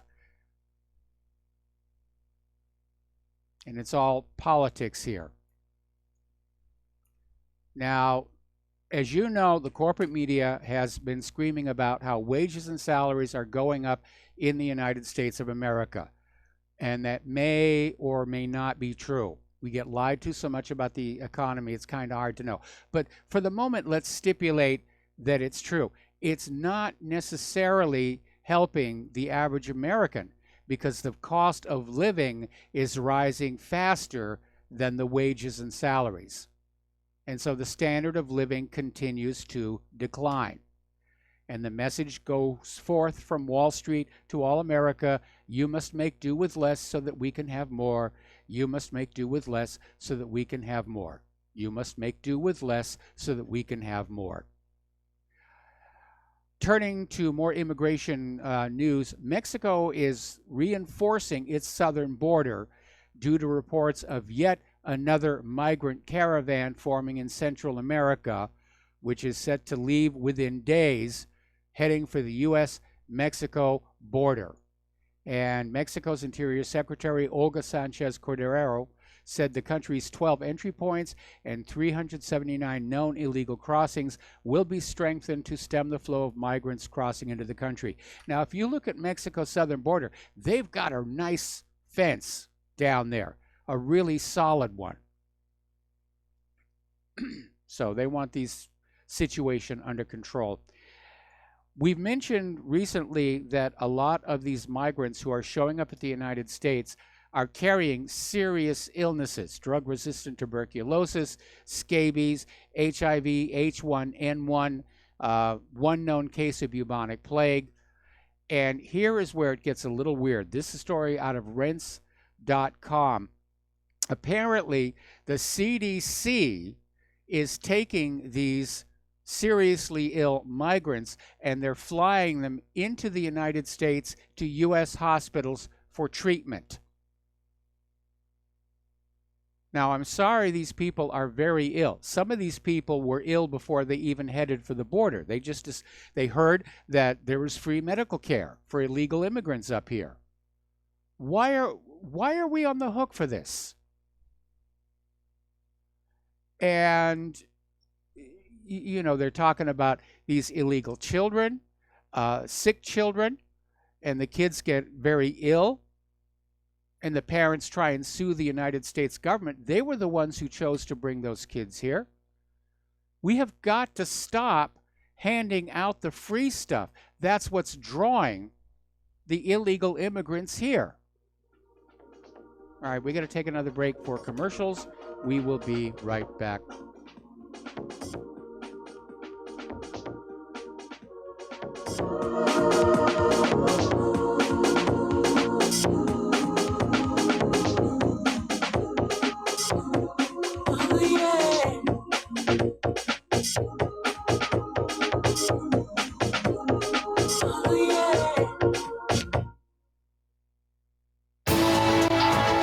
You are tuned in to the Republic Broadcasting Network. Visit our website by going to republicbroadcasting.org.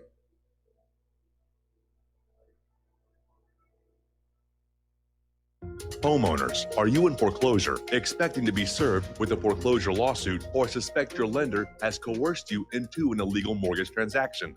A huge number of mortgages made in the last 10 years have legal issues and are possibly defective. State laws and the U.S. Supreme Court have upheld that defective mortgage documents are grounds for foreclosure defense and for counterclaims in favor of the homeowner. If your mortgage has been sold or assigned since closing the loan, it may be defective and you may be paying the wrong party, and the lender may not have standing or the right to foreclose or collect payments under the law. If you would like to know if your mortgage is legal or not, or know if you are paying the right party, we can help. Our initial consultations are free of charge. We are not attorneys. We are legal researchers and work closely with experienced lawyers who know how to help you find the evidence to help you keep your home. Call toll free 1-855-2-KEEP-IT. That's 1-855-2-KEEP-IT today. Okay, nurse, let's get this man to the ER stat. Right away, doctor. We see this every day. Heart attack or angina pain due to blocked and clogged arteries. Chelation can remove obstructions or blockages from arteries and help avoid painful and expensive surgery. Now there's Angioprim. It's a liquid oral chelation product that you take with juice. You start to feel the results fast. Angioprim increases blood flow all over the body, and that means more energy and strength to take on the day with less aches and pains. 60 years of research has gone into chelation, and Angioprim is the result. A safe and easy way to unblock your veins and arteries from buildup that slow circulation. Paging Dr. Jones. Please report to the emergency room right away. Log on now for a special radio offer from Angioprim. That's angioprim.com/radio. ANGIOPRIM. Angioprim.com/radio or call 877-882-7221. That's 877-882-7221. Without the right accessories, any guy can be off the mark. Whether you've invested thousands in your arsenal or you own a single trusted firearm, a visit to AROutfitting.com is in order. It's one of the finest online selections of tactical optics and AR parts and add-ons, like EOTech, quick target acquisition with no peripheral loss. Browse the full range of Nikon scopes and binoculars. AROutfitting.com can illuminate your world with Streamlight gun-mounted lights from keychain to large handhelds up to 1,100 lumens. Find some stability with Battenfield tactical bipods. AirOutfitting.com has CMMG gun parts, barrels, assemblies, handguards, part kits, and more. Plus mag-full clips and magazines. I know I've got you excited, so take a breath. Head to AirOutfitting.com. The site's super easy to navigate and features a ton of technical info, including links to manuals. We also welcome vendor and manufacturer inquiries. Remember, if you don't see it, we can get it at AROutfitting.com. Some are maxed out all their credit cards. Some are working 2 jobs and living in cars. Minimum wage won't pay for a roof, won't pay for a drink. If you gotta have proof, just track yourself, Mr. CEO. See how far $5.15 an hour will go. Take a part-time job at one of your stores. I bet you can't make it here anymore. And aloha, America. Welcome back to our show here. And we're going to take a phone call from Mike in Colorado. Mike, aloha. Welcome to the show. What's on your mind? Hey, Mike, I just want to correct you on the bank runs. Yeah, well, I've never seen a law that says you can't be on a radio show as the guy there and tell people to do a bank run, but people can take money from the bank and take their money out, and you can actually put that as a positive thing. So I want to leave it at that. I don't think you're correct as far as a law. There's also a law. Bush put a law in that you can't melt down pennies. I remember as part of the Patriot Act, because pennies now, if you have old pennies and copper, they're worth like 3 cents for every penny. Yes. He made a law there that you can't melt down pennies. However, yeah, I guess from you sitting behind the seat of the chair there, you probably can't demand people to do a bank run. That probably would get a SWAT team on you. However, you can advise people to take their money out of the bank, and I'll let you go. All right. Well, thanks an awful lot. I mean, we have been advising people to only have as much money in the bank as they need to meet their immediate obligations, but that's something that's happening gradually over time. The law specifically says, and again, I'll research this and I'll be back here on Monday with this.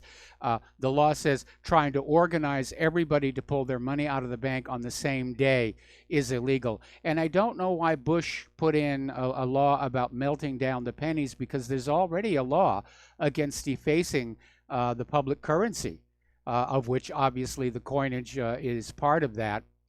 And I know the law wasn't being enforced because you've probably been in amusement parks and things. You'll see those machines where you'll put a copper penny in there and a quarter, and you turn this big crank and it squishes the penny out with an imprint of wherever you are, and it's a very popular collector's item.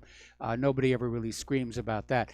Unfortunately, with the new pennies, which are plated aluminum, it doesn't really work all that well. So but again, I'll take a look at that. Okay, getting on back to immigration and the rest of it. This is kind of weird. The founder of the French Green Party has come on out saying that Europeans must have fewer children because you've got to make way for all those Muslim migrants. I mean, that's how completely out of control this situation is. Over in Athens, Greece, as if they're not already dealing with a lot, there was this Orthodox priest noticed a motorcycle was illegally parked in the garden of the temple. And when he went to complain to the owner of the motorcycle, the owner and one other gentleman beat him up. They're Syrian migrants. Up in Sweden, apparently 2 men were arrested for torturing a dog to death and making a video about it. And apparently these guys were arrested, and they got the mobile phones and they found the video of these 2 guys basically torturing this dog. Of course, we can't talk about that because criticizing the migrants in Sweden, that's now a hate crime. I'm sorry. When a dog is involved, I'm sorry. That's it. That's over the line. The dog, that's really over the line here. Remember, not too long ago, there was this brutal attack on this Alternative for Germany member of parliament, Frank Magnitz. The Antifa group have now taken credit for that. They put this guy in the hospital, and I would be very surprised if he did not suffer significant brain damage as well. Alrighty, I'm going to skip on down because we've got the Lady Claire coming up at the top of the hour. I want to hit human-caused global warming because it is very, very intense out there. In fact, there was this interesting article that came out of The Sun. The headline reads, Continent on Ice. The death toll from the European snow chaos hits 17 as Germany sends in the army to try and just take care of keeping the roads open, rescuing people who are stranded. Temperatures have plummeted to 23 degrees below 0 centigrade. And apparently heavy snow continues to fall. Hundreds of flights have been canceled from all of this human-caused global warming. 16-year-old German-Australian boy was killed in an avalanche while skiing with his parents in Austria. And apparently Austria is really taking the brunt of the storm. The highest red warnings for storm conditions are in place in Germany and Austria, with up to 6 more feet of snow expected before the weekend. So it's looking like, let's see, Austria is expected to face 10 feet of snow in the next few days. The fierce winter weather continues to strike Central Europe. Over in London, they're expecting snow there, and they're bracing for a record-breaking winter. And have you noticed how over the last several years, each winter breaks the records from the previous winter? we're definitely getting colder and colder. And they're saying that this cold snap, this record-breaking cold snap, is going to trend through all the way into March. Pardon me.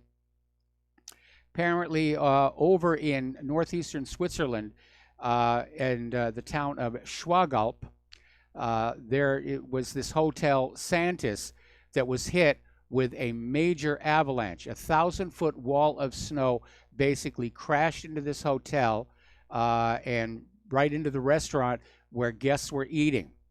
3 people have been injured. 25 cars are just totally buried. Police are searching for missing people. Forecasters warn Europe's whiteout will last well into next week.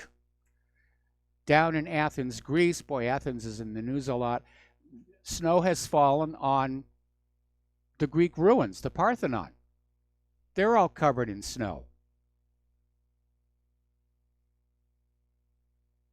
Now, the good news is it's snowing in Utah, Tahoe, and Jackson. The ski resorts are open for business. Everybody's happy out there with their skis and toboggans. And the downside is, though, it is snowing in Lebanon, and the refugee camps are covered in snow. These are tents. Apparently, 151 sites that are home to 11,000 Syrians have been heavily affected, according to the UN Refugee Agency. Now, one of the big talking points that we got from the global warming people, especially Al Gore, was how the Arctic ice is melting. The polar caps are going away. Those poor polar bears are drowning their endangered species. Well, wrong again, Al. Apparently, this year is blowing away all records for Arctic sea ice volume gain. Huge amounts of new ice. And by the way, the polar bears are not going extinct. In fact, their numbers are so great, they're now considered pest animals again. You remember all these stories about polar bears are going to be drowning. Polar bears float. They can even sleep while floating. That fur of theirs, the individual strands are hollow. They have air inside. And it's an evolutionary adaptation that helps keep them warm. It's a dead air space. And it's also very, very buoyant. Polar bears have been observed able to swim distances of over 60 miles. All right, we're going to take a phone call. Francis in Quebec, aloha. Welcome to the show. What's on your mind? Aloha, Mike. Just to touch on what you were just talking about, I see that in 2018, there was 283 days where there were no sunspots. Yeah. Yeah, that's... So well, all this stuff about, this is, we got to stop doing this, stop that. This is all solar generated. It is. The sun is the dominant determinator of climate here on Earth. The secondary one is the shape of the Earth's orbit and the tilt of the orbital axis. And Earth's orbit oscillates between circular and elliptical over roughly 100,000 year periods. And when the orbit is elliptical, because of Kepler's laws of orbital motions, Earth will spend more time at the far end of the ellipse, further away from the sun, and you get the ice ages. Then as the orbit becomes more circular, Earth gets to spend more time closer to the sun, and you get the interglacials, which is where we are right now. But this, this idea that our plastic bags and our SUVs are going to broil the planet Earth, it was nonsense from the very, very beginning. And these people knew it. They're just playing politics. Back in the 1990s when this started, the Earth actually was warming up. And they said, okay, great. We're going to take something that is happening naturally, which is climate change. We're going to declare it a crisis. We're going to blame it on human activity. And we're going to guilt everybody out of their money and their obedience. And they put a huge amount of effort into this. They wanted $1 trillion a year. Say again? They wanted $1 trillion a year out of North Americans. For what? What's that going to do? Oh, because we're climate sinners. Americans, we're the worst of the climate offenders. No, we're not. It was another hoax. It was another hoax. Anybody who says there's no such thing as massive conspiracies to defraud the general public, we've got one right here in front of you. And again, speaking of conspiracies, yeah. Speaking of conspiracies, I'm very happy to say that there's a grand jury in New York that's finally going to investigate explosions of 9/11. Well, I'm glad to see that it's moving forward as well, but I can guarantee you right now, the perpetrators of 9/11 are going to find some way to derail this or stop it. They can't let it move forward. They even though the majority of the American people now are conspiracy theorists. Yeah, even though the majority of the American people, everyone knows Kennedy got it wasted. Even though the majority of the American people no longer believe the official story of 9/11, the government has to maintain the illusion, maintain the lie. And if this grand jury actually were to say, yes, there were explosives in the buildings, they're not going to let it happen. I mean, at one point, I think it was, I can't remember who it was, basically was saying that the terrorists had snuck into the World Trade Towers just a few days before 9/11 and planted those explosives. I mean, that's how desperate they were to cover this up. But anybody who knows controlled demolitions, especially the one that we can see clearly on Building 7, you don't do that in a day or two. It takes weeks to set something like that up. Well, for me, the real one now, like Building 7 was the one that woke me up in 2003. When somebody showed me that, I just about fell out of my chair. But since then, if you watch Rick Siegel's What I Saw, and he was a quant on Wall Street who took his video camera and his transistor radio down to the New Jersey shore and watched the whole event and filmed it with the timestamp of the radio broadcast. Mm-hmm. And then he went to Columbia University, and then there's also a photographer who died when buildings 1 and 2 collapsed on him. Yes. They got his camera, and it shows clearly that building 6 had already blown up. The roof blew off. It's only a 10-story building. The roof blew off, all the windows were charred, and if you look at it from the satellite photograph, it's got this huge square hole right down to the foundations in it. That's where the Bank of Nova Scotia had all that gold that was stolen. And you can see 15 minutes before the 2 towers collapsed on it, the roof blew off. Rick Siegel went to Columbia University and got the seismograph, and he showed that there are huge bombs from the seismographic readings. Huge bombs went off inside Building 6. Yep.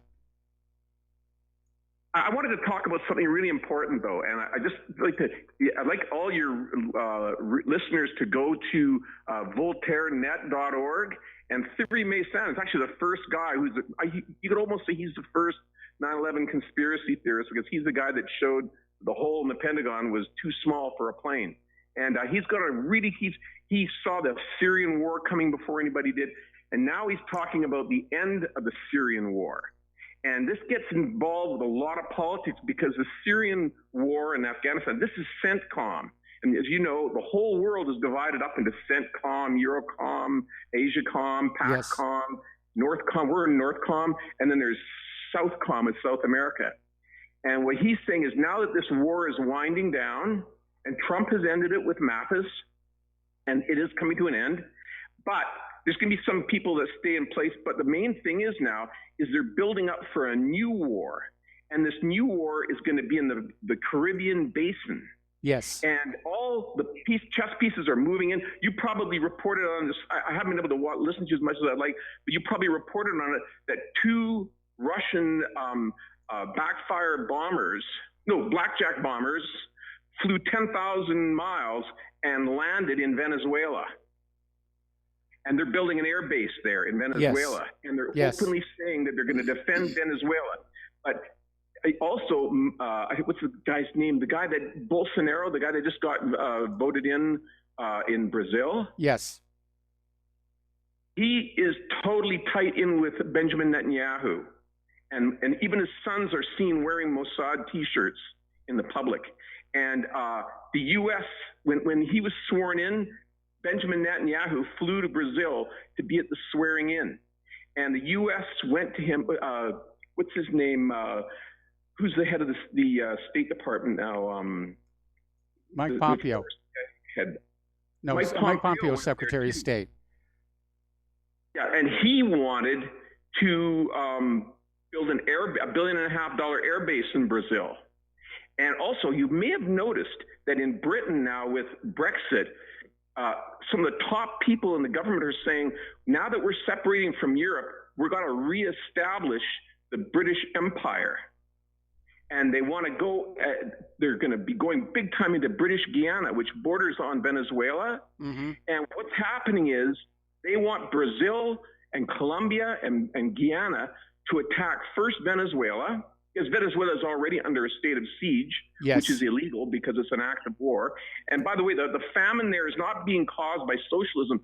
All the big corporations that control the supermarkets and food deliberately withheld all the food from Venezuela as to create a state of tension. Well, Venezuela's been a target of U.S. economic warfare for decades. Anyway, Francis, I got to let you go. We got to take a commercial break. We're coming up on the top of the hour, and the lovely Lady Claire. We'll be right back.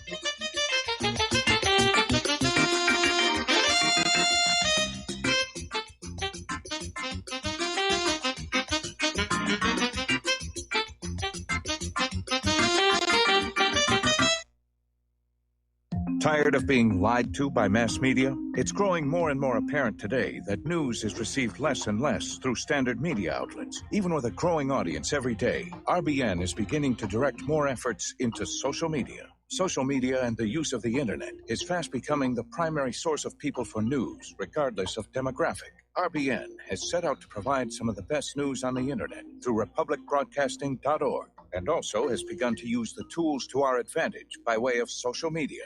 Republic Broadcasting is now operating a Facebook page to function as yet another avenue to have our collective voice reach new audiences across not only America, but across the globe as well. The Facebook page features not only news, but also an RBN player to listen to our broadcasts.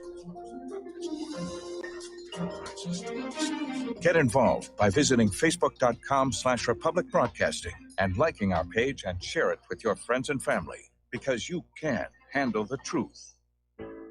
Many people write us about their experience with Extendivite. Allow me to read you a few from Amazon.com. By Mel. Great product. My husband and father-in-law use it regularly. Both my husband and father-in-law have had significant change in their blood pressure and overall health. By Amazon customers. It works for me. Returned to buy the tincture and the capsules as they were on sale during February. Unlike some other products, this one worked for blood pressure and occasional irregular heartbeat. Extendivite produced noticeable results after just 2 bottles, a 4-month supply. I take Extendivite 3 times a day, every day. I think the supplement has helped with my increased fitness regime and to lower my blood pressure. Tell us your story. Get Extendivite today. Call 1-877-928-8822 or visit heartdrop.com. Extend your life with Extendivite. Homeowners, if your lender has gone out of business or sold your transaction to another lender or servicer, you may be the victim of a wrongful foreclosure resulting in the loss of your home. If you've already lost your home, are in foreclosure, or even in good standing, you can challenge the mortgage transaction's illegal issue and your property can be restored to you, and your foreclosure can be stopped or reversed and the mortgage transaction declared unenforceable. State laws, U.S. title codes, the Uniform Commercial Codes, and U.S. Supreme Court rulings have upheld that defective mortgage documentations can reverse or stop foreclosures and enforce property title claims in favor of the homeowner. We are having successes in stopping the process of foreclosure, the enforcement of the foreclosure judgments, the sale of property, and evictions after the sale. We are not attorneys, and we don't give legal advice. We are a professional team of legal researchers, providing forensic mortgage audits and expert witnesses. We have the knowledge to produce the evidence and enforce laws regarding your legal issues. We've been in business for 12 years without a complaint. Consultations are free, and we provide a free title search to confirm if your mortgage has legal defects. Please call 855-253-3748. 855, 2, keep it today. We will not go down in the night without a fight. You can burn up our mosques and our homes and our schools, but our spirit will never die. We will not go down in Gaza tonight. And aloha, America. Welcome back to our show here. And we're going to try and fit in 2 phone calls before the top of the hour and the lovely Lady Claire. The first one is from Tom in Florida. Tom, aloha. Welcome to the show. What's on your mind? Yeah, Michael, good show. Your last caller, he said there was going to be a war in the Caribbean. We've been having a war with the Caribbean for the last 60 years with Cuba and all the other dictators of Nicaragua. So, I don't know where he's coming off on that one. Yeah, but he's got a point, I guess, with the Russians. But Venezuela, yeah, it's another whole ball game. That's because you got the socialist wackos like me. We have them here in the United States with Bernie Sanders and Cortez abroad. We have the same thing if they ever got the real power. But, Michael, the reason I called your show is this. I don't know if you had a chance to see the round table talking the White House today with Trump, with people from the Border Patrol. And did you see the lady from San Diego? No, I didn't get to watch that. I didn't get to watch that. Okay, well, I can tell you what the lady said they're using these high school kids as mules. They're bringing drugs from the high schools in San Diego. They're paying them. They're dying left and right from fentanyl and all these other heroin. And these are high school kids. And I'm like, wait a minute. Now, if this and you have Pelosi and Schumer saying this is a manufactured crisis. Now, if 5 million Muslims are running into Israel, Wasserman, Schultz, and Schumer would never allow that. But here our borders being breached about millions. There's 40 million illegals in this country right now. That's the real war we're looking at. The war's not with Russia and all that. The war's they're taking over. They're turning the demographic of the nation of the United States to brown. That's exactly what's happening here. Let's not kid ourselves. You can't beat around the bush on this. They're literally, for the last 30 years, the Democratic Party and the Republicans with their the Better Business Bureau and all that, bringing all these cheap labor in here, and they've literally wiped out the whole cities. California's gone. You got almost 6 million illegals in the state now. California At will least never go that many. Republican. It's going to be a blue state. And, Michael, the real war started 40 years ago when they allowed this immigration invasion with that guy Cuellar, who was a Zionist Jew, and Kennedy, an Irish Catholic. It all started in 1965 with the immigration law. I read it up. And that was the turning point of the United States being wiped out. Now, what's going on now currently with the immigration, Schumer and Pelosi and all these Democrats should be held for treason. They should be arrested for supporting sanctuary cities. There's no such thing as a sanctuary city. No, there isn't. I mean, they're in violation of Title 8. Arrest them under the existing laws. Title 8. I don't know what's wrong with Donald Trump. Well, I think Donald Trump's going to have to build a wall with the Army Corps of Engineers. I don't care what the rhinos or the Democrats, the Democrats start screaming about. He's got to build that wall, and he's got to start deporting. Now he's talking about visas. Come on. Right now, the United States can't even absorb 250 million people. We got 350 million, and they're always screaming about environment and the globe.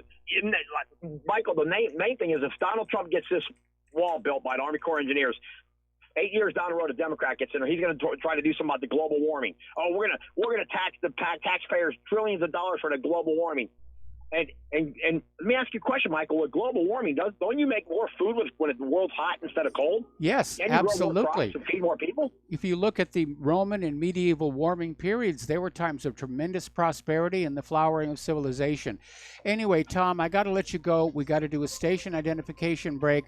When we come on back, we'll have the lovely Lady Claire joining us, and we still have one caller waiting on the line. We'll be right back.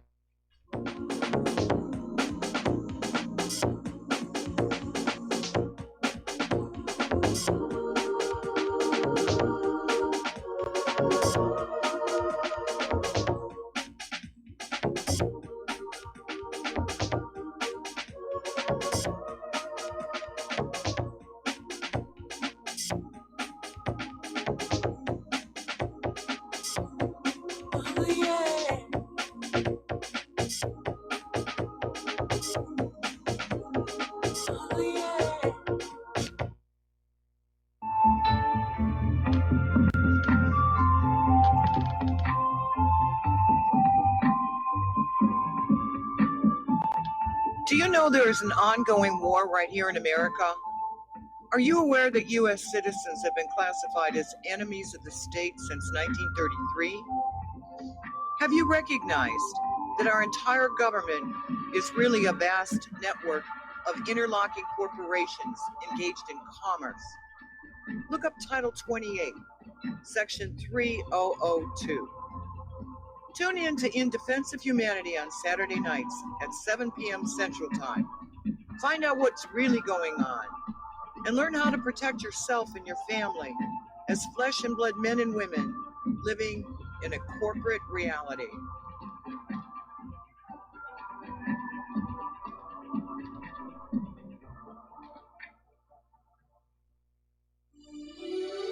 This is RBN, the Republic Broadcasting Network.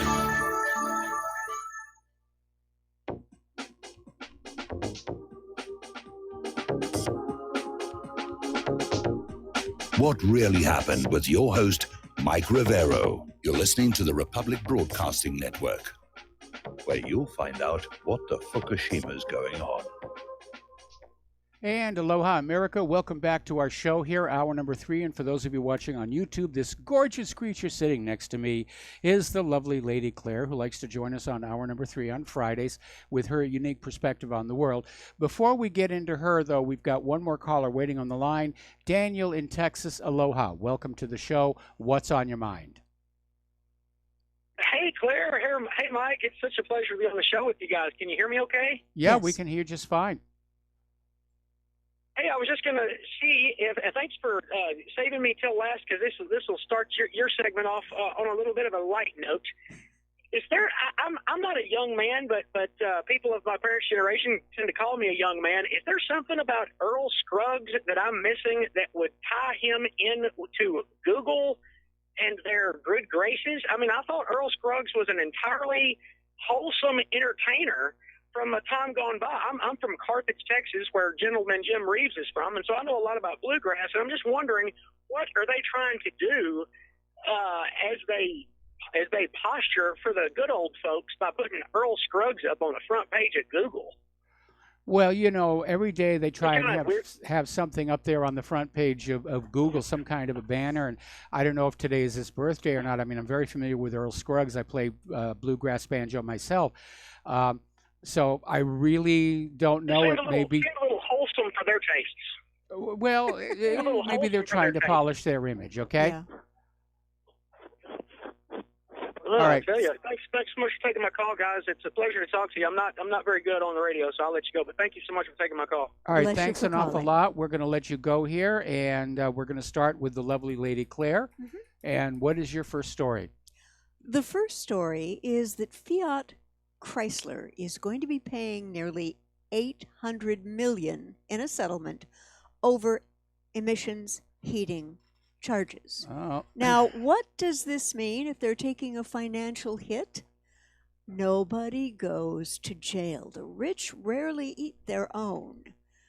And I would be willing to bet you that if the next time something like this happens, either in the automotive industry or the aircraft industry, someone should be in jail if there's a fail like that, Mike. I absolutely agree. Yeah. Unfortunately, the way corporate law is set up, the only way somebody can be sent to jail, they have to prove criminal intent, like they did with the case with Bernie Madoff, where they went after him. Yep. But generally, as a rule of thumb, the people at the top of corporations are considered untouchables. Earlier in the show, we were talking about this huge scandal about rigging that involved HSBC and Bank of America and Deutsche Bank, and it was a $9 trillion market they were playing around in, and they're paying just pennies on the dollar. A token. And of course, they'll take much of it off their taxes as a business loss, and the rest will be passed on to their customers as increased fees. Yeah, I really get so annoyed because people who make the bad mistakes of signing off on bad decisions, something should happen to them other than financial, you know? Well, I agree. Now, I am rather reassured. They did nail that former CEO of a pharmaceutical company for running a kickback scheme to incentivize doctors to prescribe these addictive opioid medications. Oh, yeah. And in this case, he definitely did wrong. They were able to prove there was criminal intent to just make money, and so he's going away. But you're right. It would be nice to see some of these CEOs that are behind things like contaminated vaccines, wind up in the Huskow. Yeah, I really think so. And I note that you touched on the U.S. withdrawal from Syria. Yeah. Yeah. If we are to believe what was in the news today, it looks like this was an argument between Trump, Bolton, and Pompeo, where Trump said we're withdrawing from Syria, and Pompeo and Bolton basically tried to head it off by saying, no, there are conditions on it. And Trump came back and said, no, there isn't. And again, from where I'm sitting, Bolton and Pompeo are being insubordinate. They should be fired. If I were the president, I would have fired them by now. And what was that wonderful line from The Apprentice? You're fired. Yeah. Where is that guy from The Apprentice who was ready just to fire anybody for the slightest transgression? We need that Trump back. Oh, I hope we will get him back. But there have been so many decisions so negative on this from various web and print sources, about why this is a bad thing. I think the biggest thing had to do with the Israeli hold on the Golan. That's a big part of it. Yeah. The other part of it, of course, is that the war agenda doesn't want to admit that basically we lost in Syria, even though Trump said, Syria was lost a long time ago. They don't want to admit that we're in Afghanistan, that we're losing in Afghanistan. So they're going to go on throwing money and the lives of our young soldiers into these two places to get ground on up so they can go on saying, well, maybe we haven't won, but at least we haven't lost. And of course, there is the larger agenda that Syria is supposed to be the springboard for the eventual attack on Iran. And it was interesting in Mike Pompeo's speech in Cairo, where he basically redefined the U.S. purpose in Syria as saying to get rid of all the Iranian boots on the ground. So it used to be Assad is gassing his own people. Then it was we're there to get ISIS. And now that ISIS is gone, well, we're just going to, we're going to go after the Iranians here. And so the excuses are always changing, but the war goes on forever. Yeah, and there was one very stinging from the New York Times. The source was not identified, but they said of the withdrawals, Trump is God's gift that keeps on giving to Putin. I don't see that. I don't either. I can't. I'm trying to wrap my head around this alleged logic, and it's not going anywhere. No, they're just pushing that whole, Trump is a Russian puppet. Yeah. These days, the corporate media really isn't worth a whole heck of a lot. I mean, some of these, say, like CNN. Yeah. And I'd say they're only good to wrap fish in, but you can't bend those monitors the way you could with the newspaper. No, you definitely can't. And sinking to one of the lowest of the lows, our wonderful favorite, Nancy Pelosi, was asked about Trump's policies and Russian President Putin. And she told MSNBC's Joy Reid, I think the president's relationship with thugs all over the world is appalling. Vladimir Putin, really? Really? I think it's dangerous. But Mike, to me, not talking. Who was it? Winston Churchill said it was better to jaw than wah. Yeah. Yeah. I think we need this because the lack of communication is what can create horrible starts to wars that shouldn't have happened.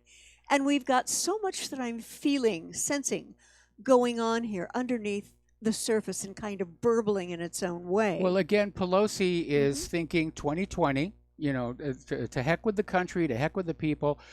She's thinking 2020, and they're going to keep this Russian collusion, Russian link going over the next 2 years. Yeah. It's, I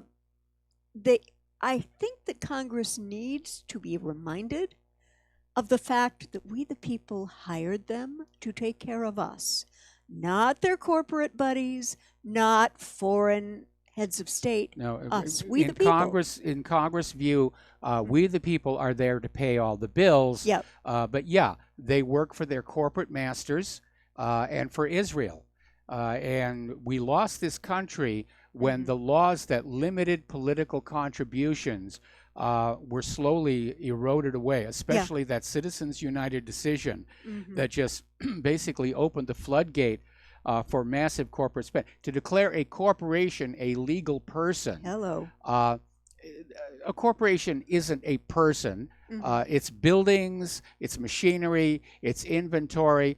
What you're doing is you're saying that corporate CEOs are now allowed to have a larger say in the political operation of this country than ordinary American citizens. That's exactly the real result of Citizens United. Yeah, that was a real tragedy for true democracy in this country. It really Yes, was. it was. And now we are seeing that politicians, I think, are basically considered assets of the companies who pay them for various favorable legislation to go their way.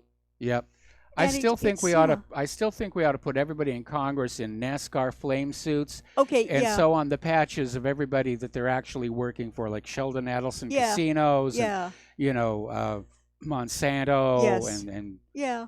so that when we see them up there making a speech about something, we're immediately reminded who it is they're really working for. Of course, of course. And of course, the Star of David on every single one of them. Probably, yes. Now, Mike, I have a question to ask you at this point in our show.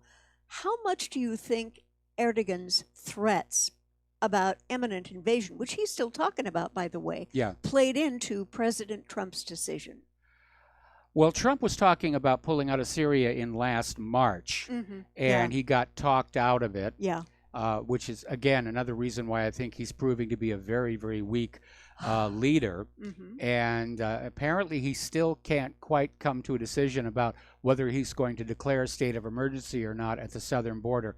But Trump has indicated he wanted to pull out of Syria Yep. long before Erdogan started talking tough, although it's no secret that Turkey has been wanting to take care of the Kurds for quite a long time. They've been a pain in the neck, not just for Turkey, but for Iran and a lot of people in that region. Personally, I think somebody ought to carve out a country of their own, and then hopefully they'll calm down. Yeah, the idea of an independent Kurdistan has been floated a lot. Well, that's what the United States was offering to the Kurds when they were using the Kurds as proxies in Syria. But now that the Syrian war is winding down and the U.S. did not win, I think the U.S. is just going to abandon the Kurds and say, those of you who can get here to the United States, we'll get you set up with a 7-Eleven store or something, Yep. For all your command personnel. But everybody else, well, good night, you're on your own. Thank you. Yeah.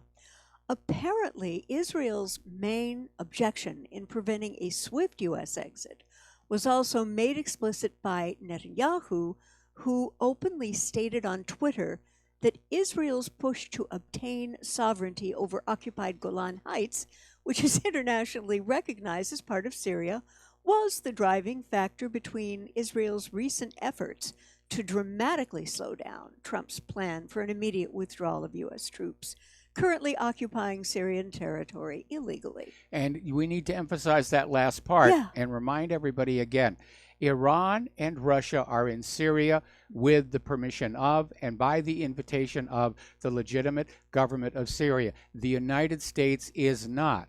They're basically running all over that country, flying all over that country, bombing all over that country with this attitude that somehow the United States automatically has a right to go into any country they want to and do whatever they want to. Yeah. And that, of course, is a violation of international law. Syria wants the United States to leave. Iraq is now talking about the United States should leave. We're re-entering an era of Yankee go home all Yeah. over the globe. But we're creating the problem, and that's, I wish more people That's understood what we're that. good at. Yes, I know. Yes, as in Carlin's routine. You Yeah. remember it, yes. Yeah, the one about we bomb people because we're good at it. Right, right. And apparently, right after Trump made the announcement, last month, Israel's government announced that it would dramatically rev up its direct involvement in the Syrian conflict in the U.S. absence. Now, we haven't seen a lot of that yet, but Syria's getting threatened by Israel, and Israel is very unwilling to see foreign pressure on Damascus reduced. See, that's the way Israel does it. Yeah. Israel's a master at let's you and him fight. Mhm. They don't like to fight their own wars. And we had an article that came through the show earlier today how a former top-ranking military in Israel is saying that the IDF ground troops, despite all the modern weapons that they've been given by the American taxpayer, Yeah. they're really not prepared for major ground conflicts, because Israel's agenda is we get somebody else to fight our wars for us. And as you correctly pointed out, despite all the rhetoric coming out of Israel, we have not seen a lot of Israel incursions into Syria, especially since the arrival of the S-300. Right. Now, we know that Ukraine has delivered one of the S-300 radar stations to the United States for evaluation to see if it really can detect the F-35. Right. The only problem with that is that Ukraine's version of the S-300 is an older model. Yeah. And we don't know what improvements Russia has made to the ones delivered to Syria. Yeah. And I can imagine that Lockheed and the U.S. government are asking Israel, don't fly into Syria with the F-35, because if one of those gets shot down, Yep. that's the end of the party. It's Everybody's going to toast. be canceling Yeah. their Yeah. orders, because absence its stealth capabilities, it's a terrible aircraft. Yeah. It can be out dogfought by 1970s vintage aircraft.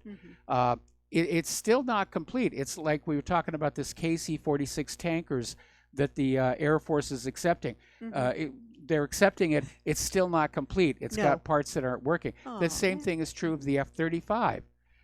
It doesn't have all the whiz bang yet. And there's already too much whiz bang.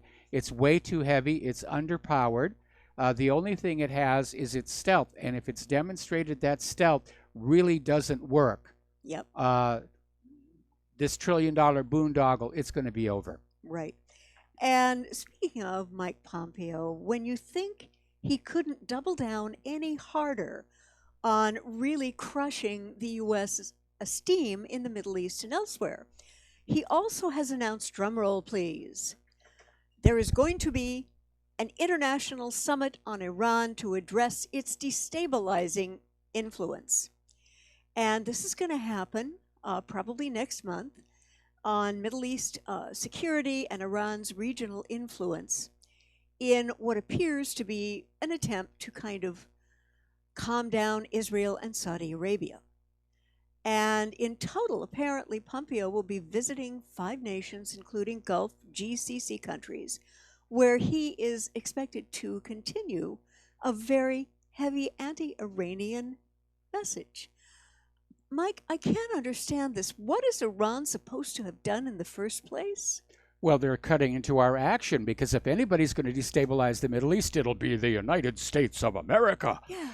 And Pompeo is probably going to get the same reaction on this tour that he got from his speech at in Cairo, Please, where that just stank. people were just ridiculing him for coming on out and saying, you know, we're here as liberators, not occupiers. And people just sort of ripped it apart. Yeah. And no, Iran is not the destabilizing influence in the Middle East. That is, I mean, the gold medal for that is the United States, with Israel taking a close silver. Oh, yeah, definitely. And, you know, but Israel has wanted Iran smashed up the way Iraq was smashed up. And I'm sure the phone lines are burning up between Tel Aviv and Washington, D.C., where Netanyahu was saying, do it, do it, do it. You get Iran from me. You go kill Iran for me. But here's the kicker. Yeah. The U.S. has also warned Iran to cease its quote-unquote illegal space program to launch satellites into orbit, saying the ballistic technology used in tests and launches only serve to further Iran's nuclear delivery campaign. Capability. Okay, here's the problem with that. First of all, Iran doesn't have nuclear weapons. They've never had nuclear weapons. Nobody ever documented they were building nuclear weapons.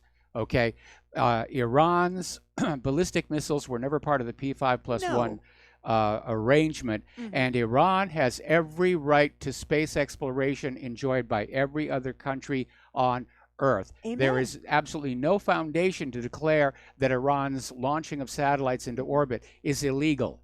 It's just more demonization and another unreasonable demand trying to get Iran to say, okay, enough is enough. Yeah. To open the door for some kind of an attack. Yeah. And I don't know, maybe they'll take Iran's launching of a space satellite. Oh, that's an act of war. They went ahead and they did it. Yeah. And it'll be on. But we know that the American deep state and Israel have been lusting, and that's the appropriate word to use here. Yep. They've been lusting for war with Iran for a very, very long time. And one thing I want to mention before We have the to break. take a break for commercials. We'll do it We'll be after. right back after these few words.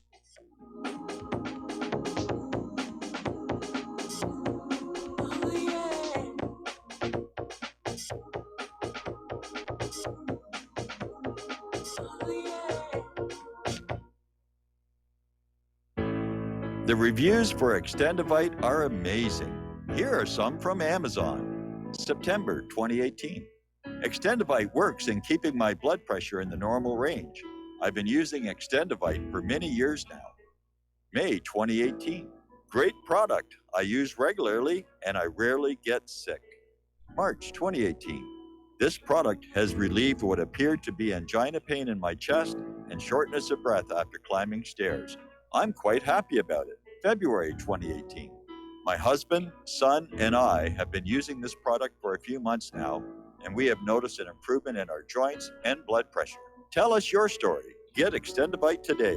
To order, call 1-877-928-8822. That's 1-877-928-8822 or visit heartdrop.com. Extend your life with Extendovite. Folks, we're living in a world the likes of which we've never perceived any clearer than we do now. The plan for global governance has been in the works for generations and would have likely been achieved by now, but for the fact that the globalists left open their Achilles heel. With all their tools, Federal Reserve System, fiat currency, no child left behind, and then Common Core education introduced to our schools to dumb us down, vaccines, pharmaceuticals to lobotomize us, GMO foods, insertion of compromised or bought and paid for politicians, judges, mainstream media propaganda, all pieced together like a puzzle designed to ultimately bring the world under submission. But with all their strategy, they forgot one thing: knowledge. And knowledge is power. With knowledge, their bombardment is nullified. Folks, with that, as brilliant and knowledgeable as you've become, among the wisest audience of any radio audience in the world, and you are, I want you to take a moment to reflect and ask yourself, how much of that knowledge did I obtain from Republic Broadcasting Network?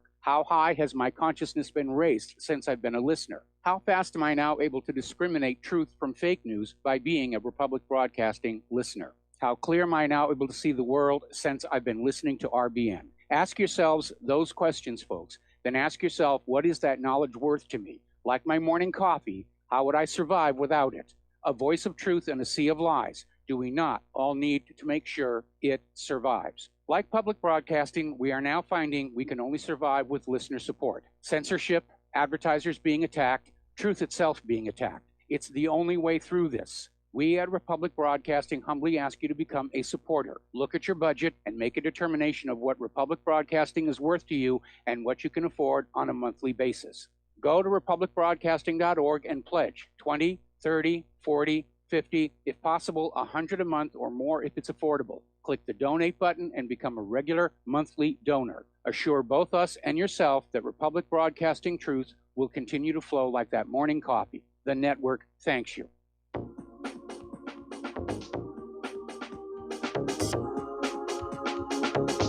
What Really Happened with your host, Mike Rivero. Visit us online at whatreallyhappened.com. Here is your host, Michael Rivero. And aloha, America. Welcome back to our show here. And Claire, if you would kindly pick up where you left off. Yeah, one thing about the timing of this conference is very interesting to me. It is supposed to be held within a month, which does give Israel another nearly 60 days before the 9 April Israeli elections. Now, if I were a betting human being, I would be willing to bet that Israel, if their AG does not indict Netanyahu for corruption, that any military act against Iran, which will probably mean against Russia as well, may well happen in March. That's the time frame I'm feeling. What do you think? Well, I think there may be a military action of some kind. It may not be against Iran. It may be against the Golan But right now, Netanyahu's lead in the polls is narrowing Slim. against, Yeah. it's slim and getting slimmer all the time. And so he may want to rely on this idea of, you don't change presidents in the middle of a war, and he'll, crank up something explosive. Maybe he'll go back into Gaza. Ouch, ouch. Yeah. Oh, by the way, there's been another development with the, how do you pronounce this again? Huawei. Sales director arrested in Poland over spying allegations. It looks like the U.S. Is sort of putting their chips together as bargaining chips for the Russian that they have. They've kept. Well, the Yeah. Huawei thing actually began between Canada and China. Yeah. And the U.S., of course, has this woman that they claim has confessed to being a spy. Russia is saying they feel that she was coerced, that she wasn't a spy. She legitimately had a job, in the United States that involved, the NRA. And then, of course, the U.S. has grabbed a Russian saying that they Yeah. were spying. It's tit for tat, and to be Yeah. very honest, it's actually very childish. Yes, it is. It really is very, very childish. Yeah. And I think that these people with China and Russia are going to be used as bargaining chips, Yes. ultimately. Yep. Now, this really kind of amazed me. Apparently, the U.S. government has approved thousands of child bride requests. I mean, come on, folks. Aren't we about having national values of protecting our kids and making sure that they can make full use of their lives? I mean, this is insane, Michael. A 49-year-old man applied for admission for a 15-year-old girl. That's not right. Well, I'm in sorry. our culture, it's not Yeah. seen as right. In theirs, it is. And Yeah. it's a gray area because they're not asking to marry these underage girls inside the United States.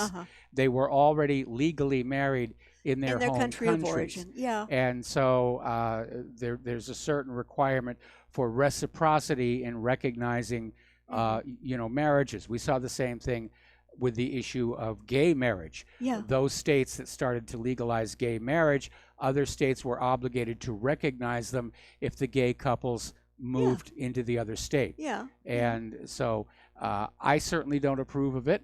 But again, in their culture, it's normal.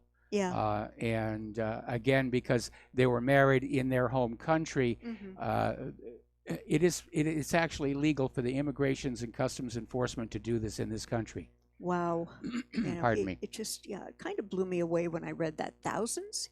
Wow. Yeah. Okay. We have Israel doing something like this to Russia, and those who can't see my feed, What the Israeli Defense Company did was sell a suicide drone to Azerbaijan in Central Asia. Now, this is the first case of its kind, and it's a very well-known Israeli defense company. Elbit Systems has sold a suicide drone to Azerbaijan.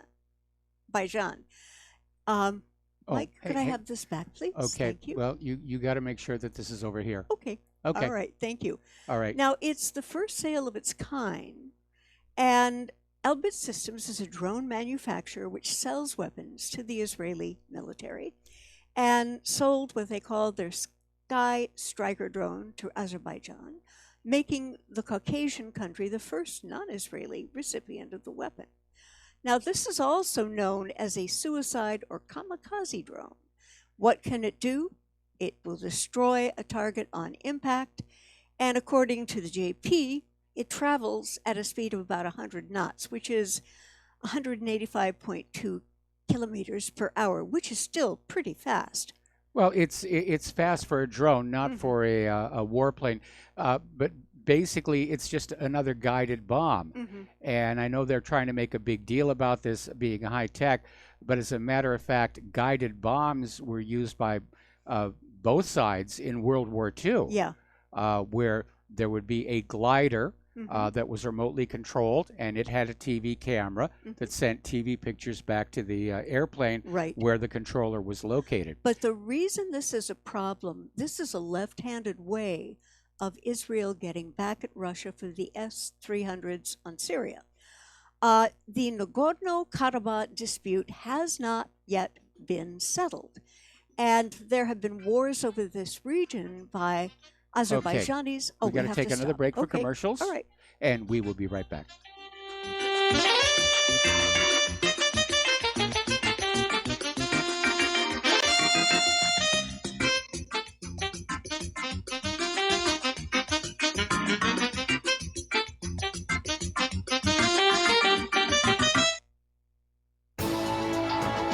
You are tuned in to the Republic Broadcasting Network. Visit our website by going to republicbroadcasting.org.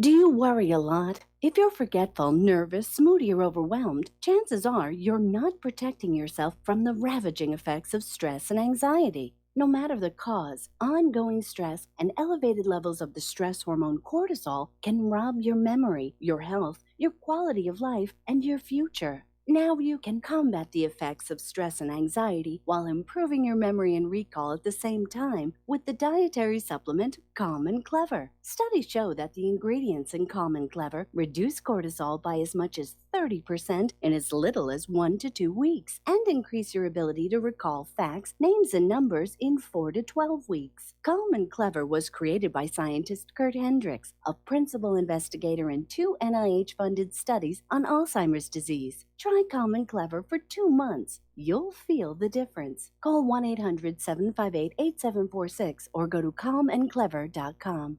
Corporate media dominates the American opinion. Finding independent voices that counter this avalanche is becoming increasingly difficult. With the endless corruption running rampant throughout our government, independent voices are needed more than ever to battle the offensive against our freedoms and liberties. As a listener of RBN, no one understands this concept better than you. Now it's up to you to do your part. The time has come for you to take action and begin broadcasting the truth to hundreds or thousands of people every month. Sound impossible? Quite the contrary. With pointed slogans from LibertyStickers.com, you can reach countless sleeping Americans unaware that they live in a real-life wonderland. LibertyStickers.com has a huge inventory of political bumper stickers and messages that reflect the truth about our government, our politicians, and the future of America. With so many in stock, there's one perfect for you. Visit us today at LibertyStickers.com. Again, that's LibertyStickers.com. Do your part. Your voice is important. Let it be heard. Many people write us about their experience with Extendivite. Allow me to read you some from Amazon.com.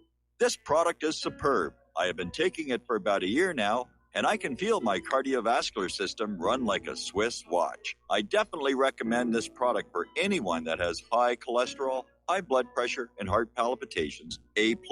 It's potent, but it works. I have been waking up for the past 3 years with numb hands, and a week into using Extendivite, my numb hands seem to have cleared up. My circulation was off, and now it's back on track. So I'm happy. I feel so energized, and I have my husband on it now. My mother-in-law has cholesterol problems, so I bought her a bottle as well. Thank you so much. Love the product. Tell us your story. Get Extendivite today. Call 1-877-928-8822 or visit heartdrop.com. Extend your life with Extendovite. When all this twisted steel was swept away, did these remaining holes reveal what's really happened? And aloha, America. Welcome back to our show here. And Claire, what do you have next for us? Next, apparently, I hope to some of their moral chagrin, UK councils have invested £566 million in arms firms linked to Yemen war. I mean, they know what's happening with these weapons. A number of people around the world, including yours truly has been posting consistently visual confirmation of civilian deaths, famine, illness, and it just really bothers me. Yeah, that but it's people, making money, and as long as Yeah, it's making I money, mean- that's a good thing. It's making money for us. Obviously, it's not Yeah. doing very well for the people on the receiving end of those weapons. I have to wonder where consciousness goes when it comes to money. I think when you're dealing with that level of greed and the Mhm. money junkies, Yep. conscience is gone completely because it really is an addiction. Mhm. And if you look at people who are addicted to anything, whether it's alcohol or Mhm. meth Yep. or cocaine or heroin, they reach a point in their addiction where the addiction is all that matters to them. Their entire being Mhm. is focused on feeding that addiction. Yeah. And anybody who's had to live with somebody who's a drug addict or knows somebody who's a drug addict or an alcoholic has seen that kind of behavior. I don't care what's going on around me. I need my next fix. And the same thing is true of the money junkies. And it's rather amazing to see the American Psychiatric Association with their diagnostic manual. They're declaring everything to be a mental illness. In fact, in the latest book, masculinity is now being declared as a mental illness. But they Okay. won't define money addiction as a mental illness. Yeah, I hear you on that one. And apparently, the Houthis are still remaining resistant, and they did an attack on a Saudi military parade in Yemen, killed top coalition officials. I don't think this war, going on 3 years, has been doing very well for the U.S. and Saudi. No, actually, it's amazing. I mean, my hat's off to the people of Yemen who are withstanding the U.S. and Saudi Arabia. Yeah. These are no small countries when it comes to weaponry. And I just hope, Mike, that there can be a negotiated settlement. Everything I read about this conflict says that unless that happens, all bets are off and the wars are going to continue. The wars are going to continue. I'm afraid there are too many people who see continued wars as their best option, whether it's for enlargement of territory, resolving old grievances, making a lot of money. And that's really what nobody wants. Peace is bad for business. Unfortunately, yes. And another subject on that particular theme, apparently the DoD has decided to halt its issuing of detailed strike releases periodic reports. That gave at least some insight as to bombings targeting Islamic State fighters, buildings, and equipment in Iraq and Syria. Now, it's strange, though, in the midst of the withdrawal, the U.S. is stepping up its airstrikes in Syria. Well, that's what we're being told here. Yeah. And supposedly there were 2 new bases that were being built as well, and equipment was being sent in. So again, it raises the question, who's really in charge of our war policy? Now, this idea of no longer releasing information to the public didn't come from the DoD itself. That actually came on down from Donald Trump himself, because the information being released to the public was not very positive for the United States because it included counts of the civilian casualties, and showed that for all the money that is being poured into places like Syria and Afghanistan, we're not really making a lot of progress over there. But apparently they had a note at the top of its 4 January strike release that they're going to be cutting these reports from biweekly transparency about the bombings and what is going on a little more slowly every couple of weeks. And so you have to wonder, as you said, about what is the real information coming out of Syria and who can we trust? Well, there's the other aspect. I mean, if the information is coming out that rapidly, the other side can listen to it and adjust their tactics and logistics appropriately. Accordingly, That may be yeah. another reason for that step to have been taken. And Russia did something rather recently. It has shifted 100 billion with a B of its reserves into yuan, yen, and euro in a great dollar dump. That's $100 billion of Yeah. its reserves. Oh, man. The de-dollarization continues here. And the share of the U.S. currency has dramatically decreased in just 3 months between March and June of 2018, and from 43.7% to a new low of 21.9%, according to the central bank's latest quarterly report, which came out this time with a 6-month lag. Right, And which means by now it's probably a lot larger. A lot larger. Mhm. Basically, nations are moving away from the dollar because as long as they're using the dollar, they are subject to American whims. If they're going through SWIFT and going through the dollar, then U.S. sanctions can be enforced. But not if they're not. Yeah, if they're going with other arrangements, then the sanctions don't work. And the sanctions aren't working all that well. No. Russia's GDP is still growing despite all those sanctions. Yep. Iran, they're suffering some hardships, but they're not crushed down into abject poverty like the U.S. said that they were going to do. Right. None of this stuff is really working out very well. And I think part of the problem is because you've got a lot of these policy people running around Washington, D.C., who just think this is going to be a really good idea. They don't think it all the way through. It's presented and basically sold as policy and then implemented. Yeah. Often, apparently, based on what happened in Syria, without President Trump's sign-off. Okay, Ouch. we have a caller on the line. All right. Al in Canada. Aloha, Al. Welcome to the show. What's on your mind? Aloha, Mike. Hi, Lady Claire. Hello.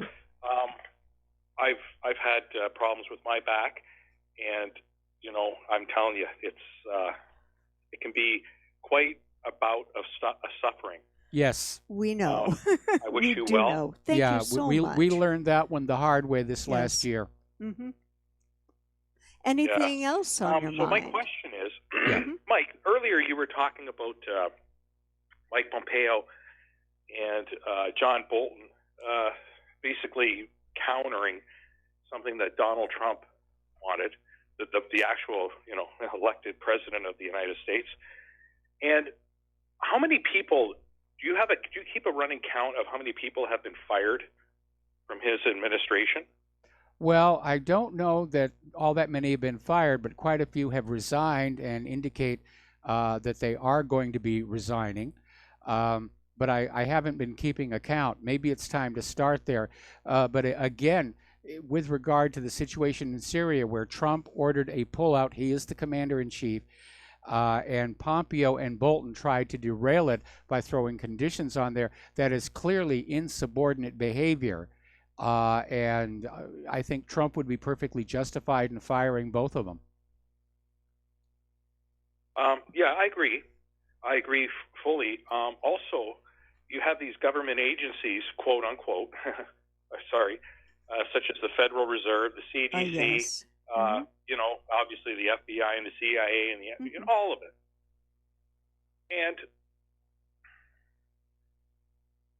I mean, we're really talking about the deep state now. Yes. And that's, people think this conspiracy theory of this and that and the other. And no, politicians get elected. I mean, some of them are as dirty can be, and they get elected all the time. Yes. But Or the Trump is- elections get stolen for them.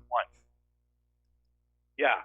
So basically, like in a little nutshell, what I'm saying is there have been a lot of changes in Donald Trump's administration. It can't be because he's stupid. It can't be that because the guy's a billionaire. Well, he's a debt king, right? He had a leg up. I mean, he came from a wealthy family, and he's actually gone bankrupt a few times and had to be rescued. So I don't know how brilliant he is, and I got to tell you, I'm not impressed by him right now. Well, you are a United States citizen. I mean, you keep track of this more than I do. I mean, you should try living in Canada for crying out loud. Unicorns and fairy dust and all that Yeah. nonsense. Yeah. So, like for me, looking at Donald Trump and what he's doing and what he's trying to do, thinking what I'm thinking. I mean, he's faced. He is at the wall, Mike. He is at the wall. You know, Yeah. he is at that wall. It's crazy, and yet he wants to build a wall. You know, when you think of the psychology behind that, it's actually quite amusing. Anyway, I'm glad you're up and about, Lady Claire. I appreciate your time, Mike. Thank you very much. Have All a right. good Well, one. thank you very much here. And before we take our next call, we're getting a story just now coming on in. Apparently, Israeli jets have fired missiles from along the Lebanon-Syria border into the Damascus airport. Syrian air defenses apparently shot most of them down, and we're waiting for more details on that. All right, let's go to Peter in California. Aloha, Peter. Welcome to the show. What's on your mind? Yeah, hi, Mike. Hi, Claire. Welcome back, Claire. Thank you. Hey, Mike, there had been a Command and General Staff College study back after the Israeli invasion of Lebanon and their war against Hezbollah in 2006 that has since been taken offline. But if I can summarize, because you were talking about the Israeli general saying there's a lot of deficiencies with their military, yes, and also that Pompeo has declared basically that we're going to see the end of Hezbollah. Well, let me just summarize and say what they said. The findings of the U.S.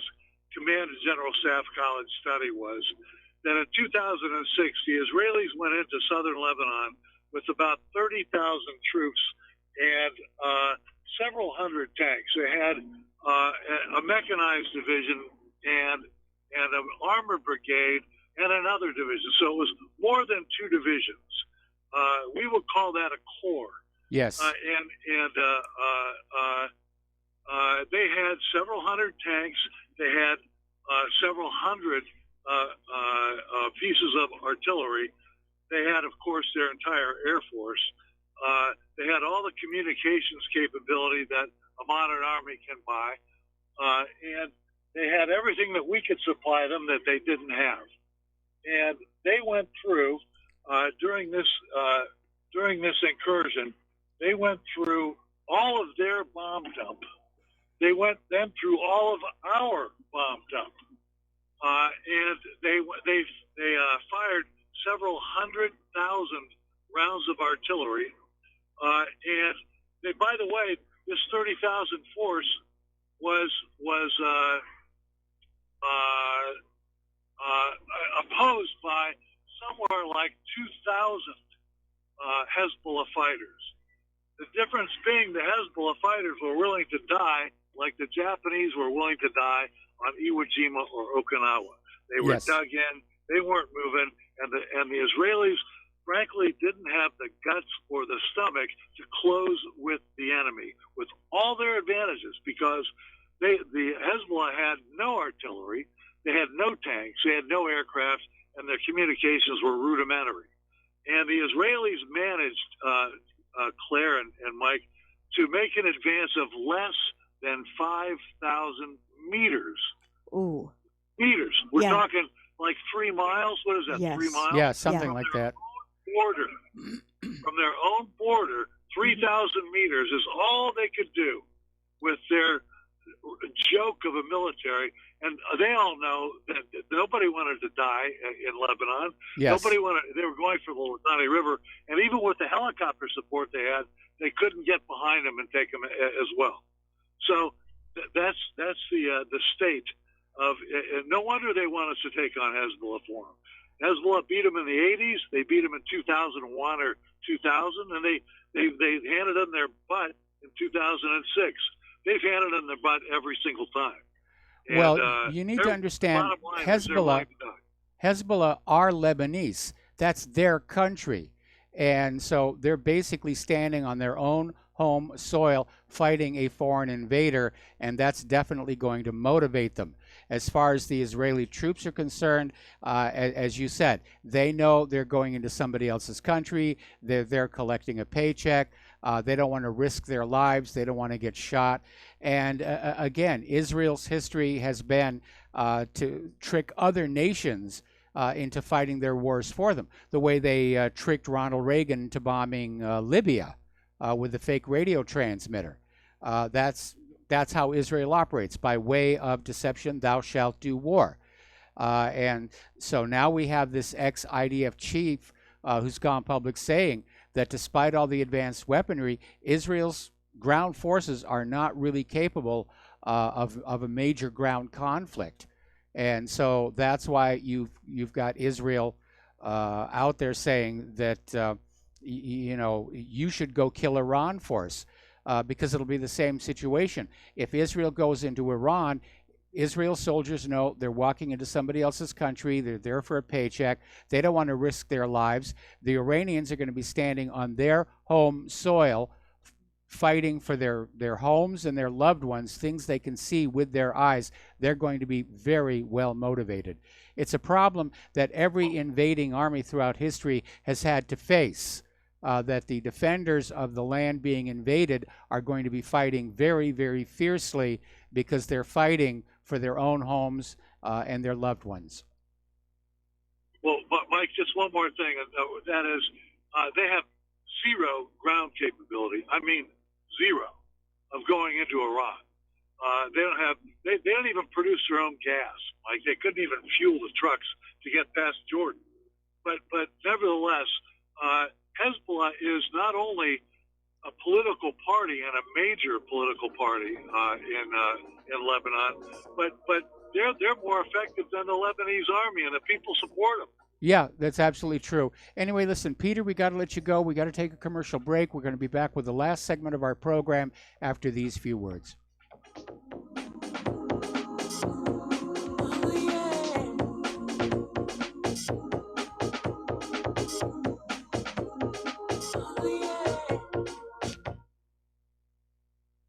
Ladies and gentlemen, J.R. Moore here. As most of you know, my regular listeners, I offer energy cleaners for sale at my website. If you don't have a clue what I'm talking about, go to my website, thelibertyman.com, educate yourself about these marvelous healing devices. We focus on pain mitigation and getting a great night's sleep. Arthritis pain, joint pain, back pain, doesn't matter. Keep in mind, I offer from me to you personally a 30-day money-back guarantee. That's what I do. The energy cleaner is $285, shipping included to American zip codes. You can educate yourself all about the energy cleaner right there at my website, the patent application, the wonderful testimonials. Be sure and check out the factory-made fitted mattress pads to go with the energy cleaner. Now, I offer from me to you personally a 30-day money-back guarantee. That's what I do.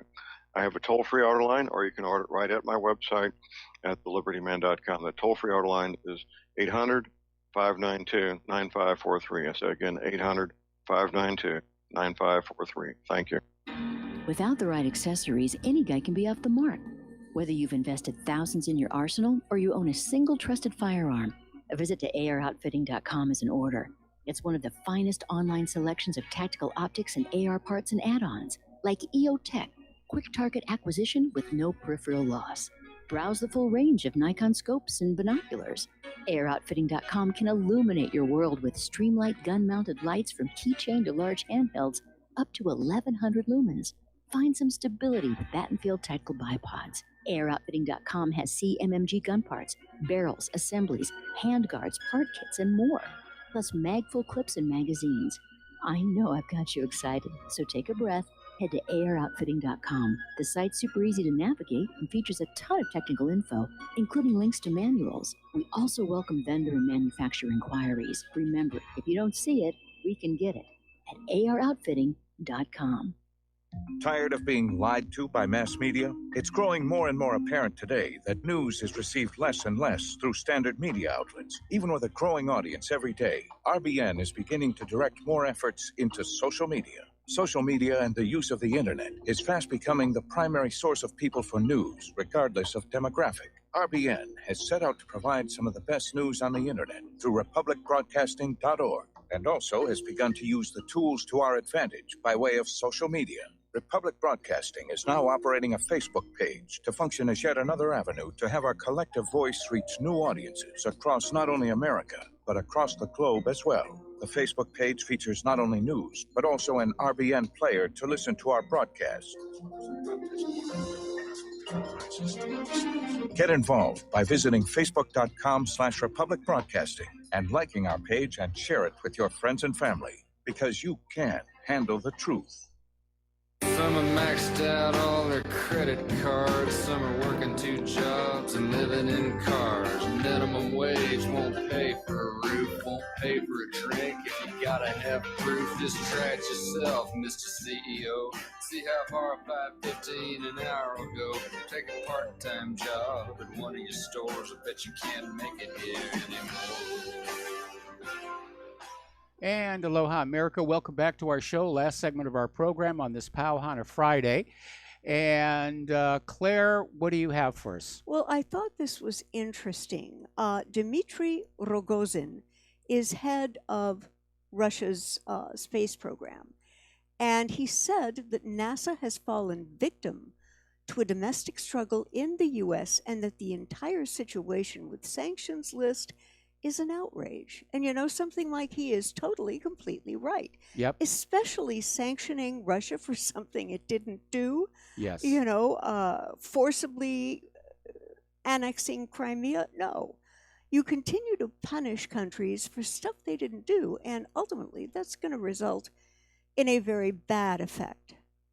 But he has something to say that I thought was striking and a little terrifying. And he made the statement, I think that America is actually engulfed by its second civil war now. And he said that in an interview with Rossiya 24 TV and commenting on the reasons he got uninvited. You know, this seems to me to be pure spite. Yeah, Just it pure does. It does. And of course, NASA's always been under tremendous political pressure. It's being politicized. We saw that certainly back on Viking. Oh, yeah. But apparently the U.S. and Russia were planning a joint mission to Venus. Yeah. Because Russia has had tremendous success soft landing on Venus. The United States has not. Conversely, Russia's had really bad luck with Mars. And of course, you know, Mars is sort of our turf. But apparently NASA is basically saying they're going to delay this planned visit by Rogozin. There's no new date for the visit being set. And again, I hate to see NASA become politicized about this. I mean, NASA was trying to talk to Russia about modifying one of their Soyuz capsules to be able to go to the moon, because they're talking about an orbiting space station orbiting the moon and a permanent lunar base. The U.S. is talking about that. China is talking about that. And I remember one of the things that Kennedy did when he was in office was he wanted to get rid of the race to the moon and say, let's cooperate. Let's do this together. And that was certainly the spirit behind the International Space Station. But this idea of tit for tat and we're going to cancel the meeting, that could have repercussions. Yeah. I mean, the United States is still dependent on Russian-made rocket engines for like their Atlas missiles. And Russia could simply say, well, we're not going to sell those to you anymore. And I know there have been some startups in the U.S. trying to build rocket engines, but they're having trouble coming up to speed. Yeah. Because it is a very tricky engineering problem, and a lot of our best engineers have already been lured away to other countries where people who know how to actually make things are treated with a modicum of respect. Yeah, absolutely. And it's a shame. Okay, well, there's the music here, and it's time for us to get on out of here and have the weekend. Stay tuned for John Stadmiller. I'm sure he's got lots of interesting things to share with you.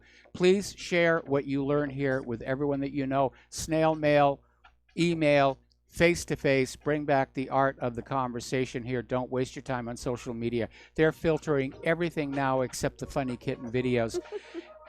Please donate to RBN. They need it.